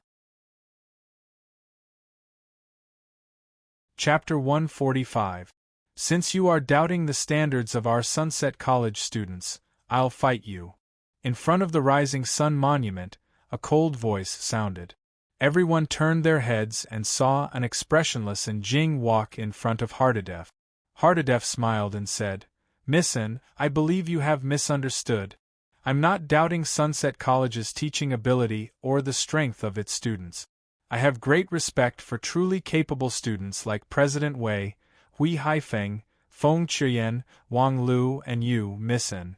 As for this Zhouwen, I originally respected him very much. I wanted to get to know this rare genius, but your attitude now leaves me somewhat puzzled. This matter originally had nothing to do with me, but since I've come to Sunset College as an exchange student, I'll be a part of Sunset College during this period of time. I don't wish for the college's reputation to be sullied. You don't dare fight me? Enjing stared at Hardadef. Hardadef continued smiling and said, Missen, are you still defending Zhouwen or Sunset College? Could it be that this Zhouwen really doesn't have the strength to begin with? Instead, he cheated to obtain a spot that should have belonged to another student? Hardadef's doubts made the surrounding Sunset College students unable to help but whisper. Clearly, everyone was suspicious. Back when Zhouwen won the spot, there were already people who suspected it. However, there was no evidence back then, so no one mentioned it. Now that Hardadef had raised it, the previous suspicions were magnified. There's absolutely no such thing. Our Sunset College absolutely doesn't allow students to cheat. Once discovered, we'll immediately expel them. The college official hurriedly explained, but no matter how righteous he was, he couldn't dispel the students' suspicions. Unless Zhouwen comes out to fight me and prove to everyone that he's not inferior to the other students in the top 10, it'll be very difficult to convince others, Hardadef said with a smile. How do you want to prove it? Defeat you? Just as Jing was about to say something, she suddenly heard a voice. Everyone turned their heads and saw Zhou Wen walking over and standing in front of the Rising Sun monument. Getting you to defeat me is too harsh on you. Punches, weapons, strength, speed, and endurance. Even if it's a battle with a companion beast, you can choose any one of them. As long as you can last 10 minutes without being defeated, it'll be your win. Hardadef was forcing Zhou Wen, leaving him with no way out. That bastard John is so sinister. Li Xian, who was below, cursed softly. Now, he finally understood why Hardadef hadn't directly challenged Zhou Wen when he first came to school. If Zhou Wen had fought Hardadef as one of the students who had interacted with him in the beginning, even if Zhou Wen wasn't his match, he could just admit defeat. But at this point, if Zhou Wen couldn't last 10 minutes, not only would he lose face, but even Sunset College's reputation would be tarnished. Therefore, Zhou Wen had to last 10 minutes no matter what. And during these 10 minutes, John could do whatever he wanted. John definitely wouldn't dare kill Zhou Wen in Sunset College, but he could teach him an unforgettable lesson. Zhou Wen, you don't need to prove anything to others. Jing naturally saw through Hardadef's intentions and said to him, "Since you are so lacking in confidence, let's do it this way. I won't attack. As long as you can last 10 minutes in front of one of my companion beasts without being defeated, you will win. Don't tell me the top 10 of Sunset College's comprehensive test can't even do such a simple thing?" Hardadef said mockingly. 10 minutes? Zhou Wen asked Hardadef. That's right. Just 10 minutes. Seeing that Zhou Wen was about to agree, Hardadef couldn't help but smile. 10 minutes is too long. Zhou Wen shook his head. Oh, then how long do you think you can last? Hardadef looked at Zhou Wen with interest. It was somewhat unexpected that Zhou Wen would show such weakness in front of everyone. 1 minute. Zhou Wen thought seriously for a moment before giving a number. The moment Zhou Wen said that, the surrounding Sunset College students felt embarrassed. After all, Zhou Wen was in the top 10 of the comprehensive test, but he actually admitted that he could only last a minute in front of Hardadef's companion beast. This was a humiliation for Sunset College. 1 minute is indeed a little short, but since you've asked, let's do it, Hardadef said with a faint smile. Hardadef thought to himself, even if it's only a minute, I can still cripple you. I'll definitely settle the score with you for treating my sister like that. There was a special battleground in the college. Under the guidance of the college staff, the two of them arrived at the venue. This matter had long spread throughout Sunset College. Many students came to watch, but very few tutors came. Apart from Wang Fei and a few other tutors and staff who maintained order, there were basically no college leaders. The college's upper echelons had roughly guessed how Zhou Wen had come to be in the top 10. It was only because of the infamily that they didn't hold it against Zhou Wen. From their point of view, Zhou Wen was bound to lose if he fought Hardadef. No one wanted to embarrass themselves here. Will Zhou Wen be all right? Feng Ruoshi asked worriedly. If it's a minute, old Zhou will definitely be fine, but... Li Xian said. But what? Feng Ruoshi pressed. However, I have a nagging feeling that things aren't that simple. Old Zhou looks gentle and doesn't seem to be vying for anything, but deep down, he's a very proud fellow. He shouldn't. Li Xian didn't continue. Seeing Feng Qiuyan sitting by the side, Li Xian asked, Little Feng, you've fought Hardadef before. What do you think? Hardadef is very strong. It's very difficult to last a minute, Feng Qiuyan said. Li Xian, Feng Ruoshi, and Tian Xiangdong were alarmed. Tian Xiangdong said in disbelief, Is that Hardadef really that strong? Zhou Wen can't even last a minute? Feng Qiuyan said indifferently, It's indeed very difficult to defeat Hardadef in a minute, but coach might have his own ideas. Tian Xiangdong and Li Xian's mouths seemed to be stuffed with an egg. They couldn't close it no matter how hard they tried as they looked at Feng Qiuyan as though he was an alien. Did I hear wrongly? Are you saying that Zhou wants to defeat Hardadef in a minute? Is that what Zhou meant by a minute? Tian Xiangdong felt a little confused. However, Li Xian slapped his thigh. I knew it. With old Zhou's character, how can he be so cowardly? That's right. That's definitely the case. As they spoke, Hardadef had already summoned his companion beast. When the surrounding students saw the companion beast, many of them shouted its name. Chapter 146. Knight of the Round Table.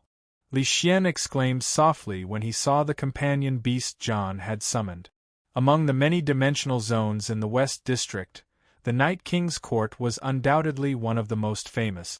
There was only one dimensional creature in the Night King's Court, the legendary Knight of the Round Table. Knights of the Round Table were rare, and each of them had different abilities. To obtain a Knight of the Round Table companion beast was a dreamlike gift for legendary cultivators in the West District. In the West District, Knight of the Round Table companion beasts were synonymous with invincibility at the legendary stage. That wasn't only because of their strength, but also because of another important reason. Apart from their own abilities, Knights of the Round Table were also one of the few companion beasts that could be augmented by their owner's strength. The stronger the person with a Knight of the Round Table was, the more augmented the Knight of the Round Table would be. This made him an invincible existence at the legendary stage. There was a very famous expert in the West District. When he was young, he was invincible in pet battles in the West District with the help of the White Horse Knight of the Round Table. John's Knight of the Round Table rode a black horse and held a steel spear in his hand. He looked abnormally majestic, and the Knight of the Round Table badge he wore represented his identity. That's the Holy Spear Knight of the Round Table. Legend has it that he corresponds to the historical Knight of the Round Table, Lanmarok, one of the three most powerful Knights of the Round Table. His spear arts are almost invincible. He once defeated 30 knights alone. He's an extremely powerful legendary companion beast. Coupled with John's augmentation of the Knight of the Round Table, it's not an exaggeration to say that he's one of the strongest companion beasts at the legendary stage. Wang Lu could tell the origins of the Knight of the Round Table. Will Zhou be fine? Li Xian began to worry. It didn't seem easy to defeat such a powerful companion beast in a minute. Wang Fei was somewhat surprised when she saw the Holy Spear Knight. There were very few dimensional creatures in the Night King's Court, so the companion beasts produced were even more limited. Every Knight of the Round Table had a very famous owner, so she never expected John to have one. However, Knights of the Round Table were typically unique. She had never heard of two Knight of the Round Table companion beasts appearing. According to what Wang Fei knew, the Holy Spear Knight originally belonged to an epic expert of the West District. Now it had appeared on John. Although Sunset College also had dimensional zones that produced Knight-type companion beasts, they were naturally inferior to the world-famous Knights of the Round Table companion beasts.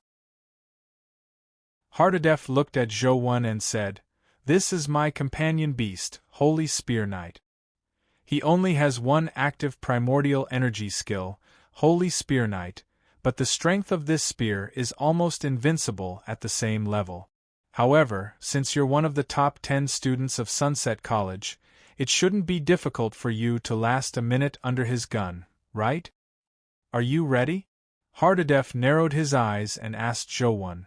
"I'll be done soon." Zhou originally planned on using the banana fan to deal a blow to John's companion beast, but after seeing the Holy Spear Knight, he dismissed the thought. As he spoke, Zhou extended his hand and beckoned. A scarlet beam of light flew out and condensed in front of him, transforming into a majestic knight with a red horse and red armor that resembled a devil. Demonized general. That's not right. It's not an ordinary demonized general. It's a word engraved demonized general. Why are the words engraved on his helmet a little strange? The students of Sunset College immediately recognized the mutated demonized general, and there was another commotion. Even Wang Fei was somewhat surprised. Zhou Wen actually obtained a word-engraved demonized general companion beast. His luck is way too good. How many days has it been since he obtained the tiger cage pass? To think that a mutated demonized general companion egg drop. Furthermore, that word-engraved demonized general is a little strange. Why isn't the helmet engraved with the word saber, cloth, and fist, but the word demonized? Holy sh*t, old Zhou, not bad. He actually obtained a mutated demonized general companion egg without a sound. However, can a mutated demonized general defeat a holy spear knight? Li Xian said. I don't know. In theory, the holy spear knight should be stronger. After all, he can receive the augmentation of his master's strength. The mutated demonized general doesn't have such an ability, so it can only rely on itself, Wang Lu said after some thought. I'm ready now, Zhou Wen said. Knight against knight? How interesting. I'll show you what a true knight is. John proudly raised his finger and gently swiped it down. Time, begin. As though he had received the Emperor's orders, the Holy Spear Knight raised his spear and charged at Zhou Wen and the mutated demonized general. As the charging speed increased, the Holy Spear Knight emitted a terrifying spear beam. The spear beam pierced through the air, forming a visible air current that charged at the mutated demonized general like a hurricane that emitted a terrifying holy glow. Without Zhou Wen doing anything, the mutated demonized general charged forward at the same time. Its red horse, red armor, and red spear were like a ball of crimson flames. The white and red riders charged forward at the same time, like two hurricanes rushing across the battlefield, instantly colliding. Bam! The crimson spear flames collided with the holy spear beam as a terrifying force tore through the air, producing an ear-piercing explosion.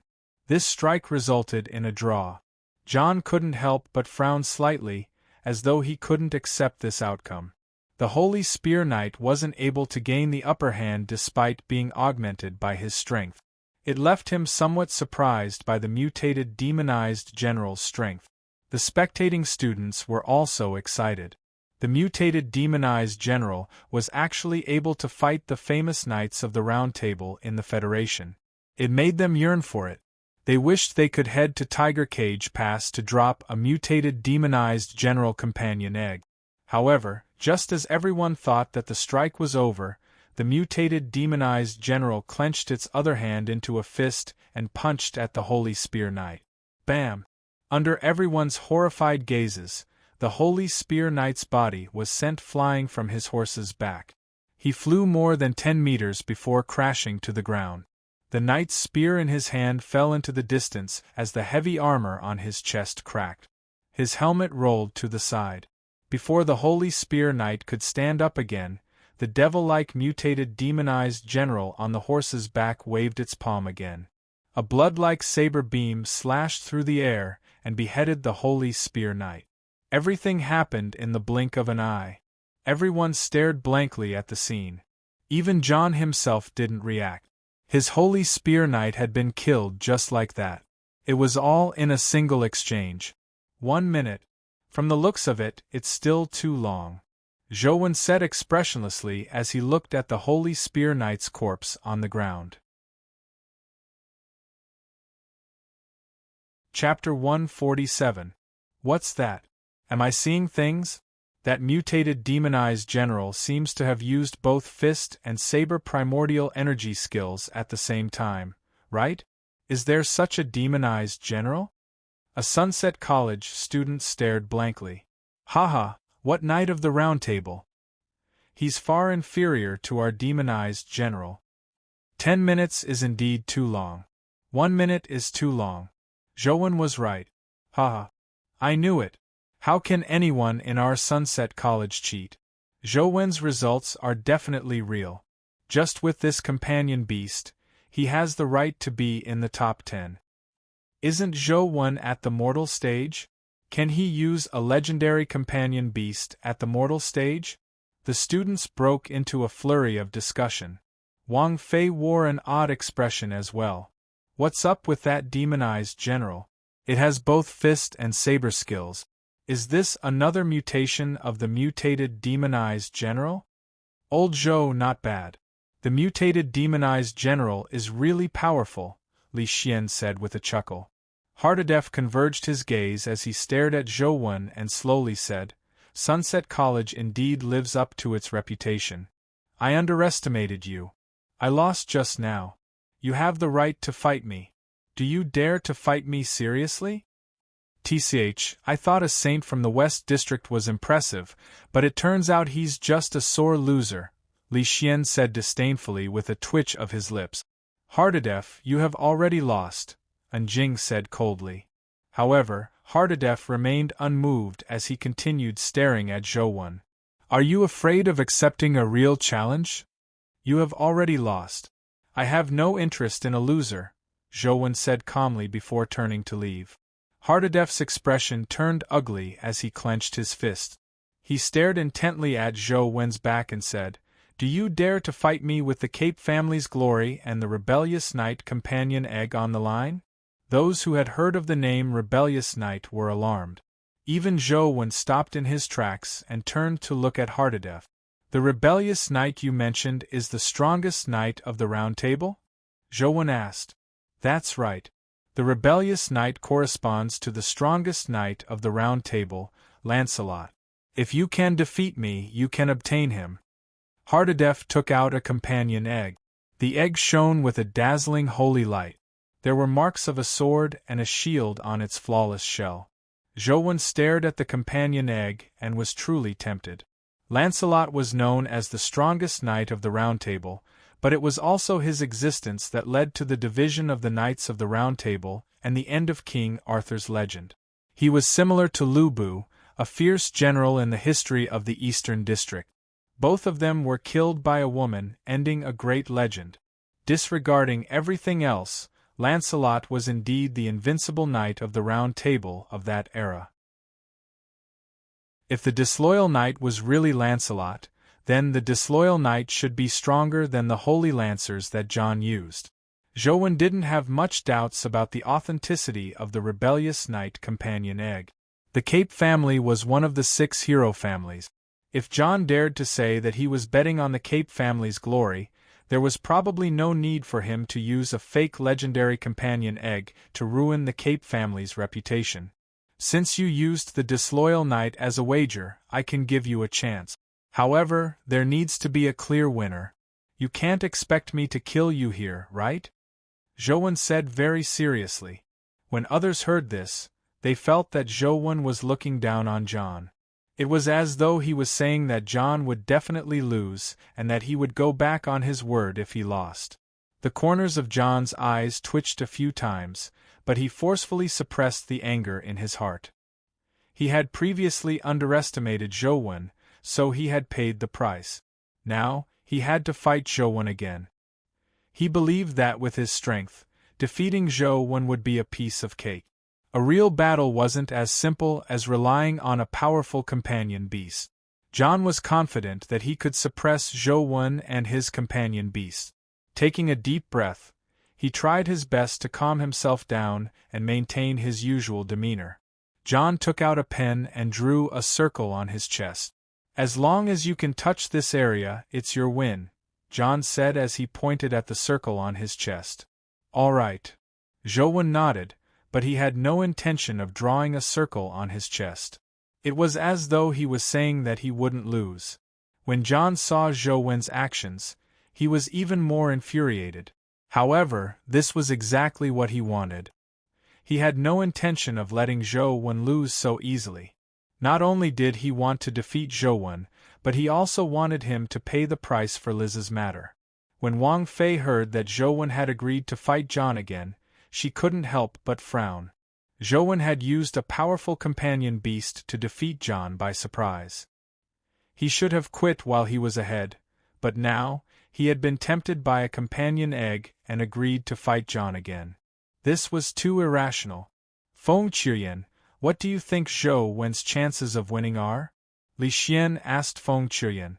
Although he was the most familiar with Zhou Wen, he didn't know much about John. Furthermore, he was biased, so he couldn't make an accurate judgment. Feng Qiuyan pondered for a moment and said, Coach is indeed very strong. If they are both at the legendary stage, I think Coach will definitely win.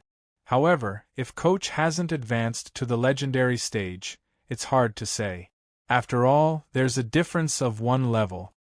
As he spoke, John had already walked towards Zhou. At the same time, a golden beam of light condensed on his body, transforming into a golden armor that enveloped his entire body. John clenched his right hand slightly as a gorgeous sword embedded with gems appeared in his hand. John was tall and handsome. With the golden armor and sword complementing him, he looked mighty and domineering, like a legendary hero knight who saved the world. With John's footsteps, his entire body and sword suffused a strange glow. The glow seemed to condense into something corporeal, something that could be seen with the naked eye. Is that the famous battle energy primordial energy art in the West District? Li Xian and company widened their eyes as they looked at John. They had only seen the existence of battle energy in videos and teaching materials. This was the first time they had seen it with their own eyes. Battle energy primordial energy arts are more common in the West District. They're somewhat different from the primordial energy arts in the East District. They aren't as converged as the primordial energy arts here. Typical battle energy primordial energy arts are more domineering. Once they advance to the legendary stage, they can have the ability to release battle energy. The destructive power is also stronger than most primordial energy arts in the East District, Wang Lu said.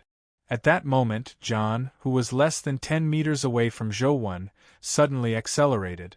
As he ran, he leaped up and slashed down at Zhou with both hands. All his battle energy condensed on his sword, transforming into a several-meter-long sword beam that instantly slashed at Zhou's head. Chapter 148. The strike was just too fast and ferocious.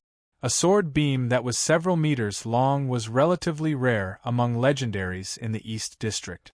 Although the East District also had many primordial energy arts and primordial energy skills that released their strength, they were typically more restrained. They wouldn't have such exaggerated effects. However, to be able to slash out a sword beam that was several meters long meant that John's strength was indeed extraordinary. Typically, legendaries in the West District who cultivated battle aura or similar primordial energy skills could at most slash out a sword beam that was about a meter long. A sword beam that was several meters long was truly terrifying. This John really didn't show his true strength when he sparred with us. This strike is much stronger than what he showed previously, Feng Qiuyan said. Old Zhou will be fine, right? Li Xian was somewhat alarmed when he saw the might of the strike. It wasn't only Li Xian.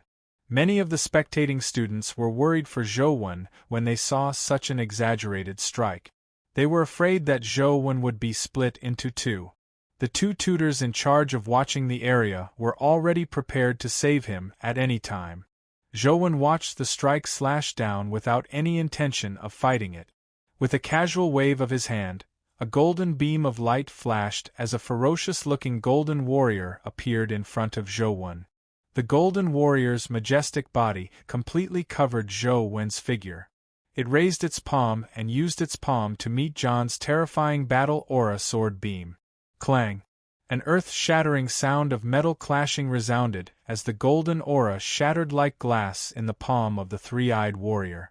The visual impact caused many students to stretch their necks to take a look. John's sword cleaved at the three-eyed golden warrior's palm, but it was still blocked by the huge hand, unable to advance any further. Holy **T, three-eyed golden warrior. That fellow actually dropped another three-eyed golden warrior. Li Xian felt like he was going crazy. It hadn't been long since Zhou had a three-eyed golden warrior drop. Back when Zhou gave it to Li Xian, he had said that he could drop another one himself if he needed it. Back then, Li Xian scoffed at this. Three-eyed golden warriors were so rare that one might not even encounter one in a few months. Even if one did, the chances of a companion egg dropping were pitifully low. However, how long had it been? Zhou had actually produced another three-eyed golden warrior. It made Li Xian suspect if Zhou was the reincarnation of a man who had been a virgin for 10 lifetimes. Otherwise, how could he have such good luck? The heavens must be compensating him for the suffering he had suffered in his previous life. Dang! Dang! Dang! The sword in Hardadef's hand slashed out violently, but all of them were blocked by the three-eyed golden warrior. Even if he struck the three-eyed golden warrior, all he could do was leave a shallow mark. The three-eyed golden warrior's golden body and invulnerable golden technique made its body's defense stand at the pinnacle of the legendary stage. Its only weakness was its third eye. Unless it was struck, even Zhou would find it difficult to injure it. Three-eyed golden warrior, mutated demonized general. This fellow, Zhou, is just too enviable. These are all companion beasts that can't be bought even with money. Ignoring everything else, Zhou's companion beasts are really powerful. However, he should have advanced to the legendary stage. Otherwise, how could he have hatched such a powerful legendary companion beast? The heavens are unfair. Just give me either the three-eyed golden warrior or the mutated demonized general. That punk, Hardadef, is depressed. After slashing so many times, he can't even injure the three-eyed golden warrior. What can he use to fight Zhou? The students discussed animatedly. Most of them were envious that Zhou had two rare legendary companion beasts. Hardadef originally believed that with his powerful strength, it wouldn't be difficult for him to kill the companion beast in front of him. He wanted to kill Zhou's beloved companion beast, just like how Zhou had killed the Holy Spear Knight. He wanted Zhou to experience the feeling of losing a companion beast before dealing with him.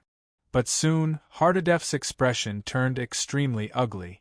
This was because he realized that even if he used all his strength, he couldn't injure the companion beast in front of him. It was basically a meat shield-type companion beast with powerful defense. It was meaningless for him to continue fighting. It would only be a waste of his primordial energy. By the time he realized this, it was already too late. The primordial energy of a legendary stage was limited, and he had already expended more than half of it. Wang Fei looked at the three-eyed golden warrior in front of Zhou in a daze. Zhou had actually managed to obtain two companion beasts that couldn't be bought with money in such a short period of time. With her relationship with Ouyanglan, she naturally knew that Zhou hadn't accepted the Yin family's help. He had definitely obtained such a companion beast himself. This fellow actually managed to kill the mutated demonized general and the three-eyed golden warrior. He shouldn't be at the mortal stage, right? Wang Fei looked at Zhou and suddenly felt a little angry. She had worked so hard to help Zhou grow, but who knew that he had already advanced to the legendary stage? To think that she had been worried for him, afraid that he would lose terribly. This kid needs to be taught a lesson. In the future, the intensity of his training should continue to be increased. Wang Fei thought viciously in her heart. While feeling indignant, Wang Fei also felt excited. Before Zhou entered Sunset College, he was definitely at the mortal stage. In such a short period of time, he had already advanced to the legendary stage. Furthermore, he could kill such powerful legendary creatures in places like Tiger Cage Head and Myriad Buddha Cave. With such strength, he was worthy of being called a genius. If he was properly trained in the future, he might really be able to produce a great cultivator. Sislan sure has sharp eyes. Zhou's talent is indeed not bad, and his luck isn't bad either. If he can obtain a special physique in the Holy Land, he might really have a chance of stepping into the mythical stage in the future. When Wang Fei thought of the possibility of nurturing a mythical expert in the future, she felt her heart race. Her cheeks flushed red from the increased blood circulation. Hardedef had already stopped attacking. He wanted to retreat to recover his expended primordial energy before circling around the three-eyed golden warrior to attack Zhou. Hardedef knew very well that such a super-meat shield-type companion beast's movement speed wasn't fast. With his speed and movement techniques, it wasn't difficult for him to circle around the three-eyed golden warrior. If he hadn't wanted to kill Zhou Wen's companion beast, he wouldn't have been in such a passive state. However, the moment he retreated, Zhou Wen, who had been standing behind the three-eyed golden warrior, suddenly moved. Like a ghost, he chased up to the retreating Hardedef and struck his chest with his palm. Hardedef was alarmed and infuriated. Zhou Wen's timing was perfect. It happened to be the moment he retracted his strength and retreated. His strength was retreating, and his center of gravity was shifting backward. He couldn't even counterattack. You're tuning in to the Phoenix Knights YouTube channel. Don't forget to subscribe and join us on this journey to catch the most captivating stories.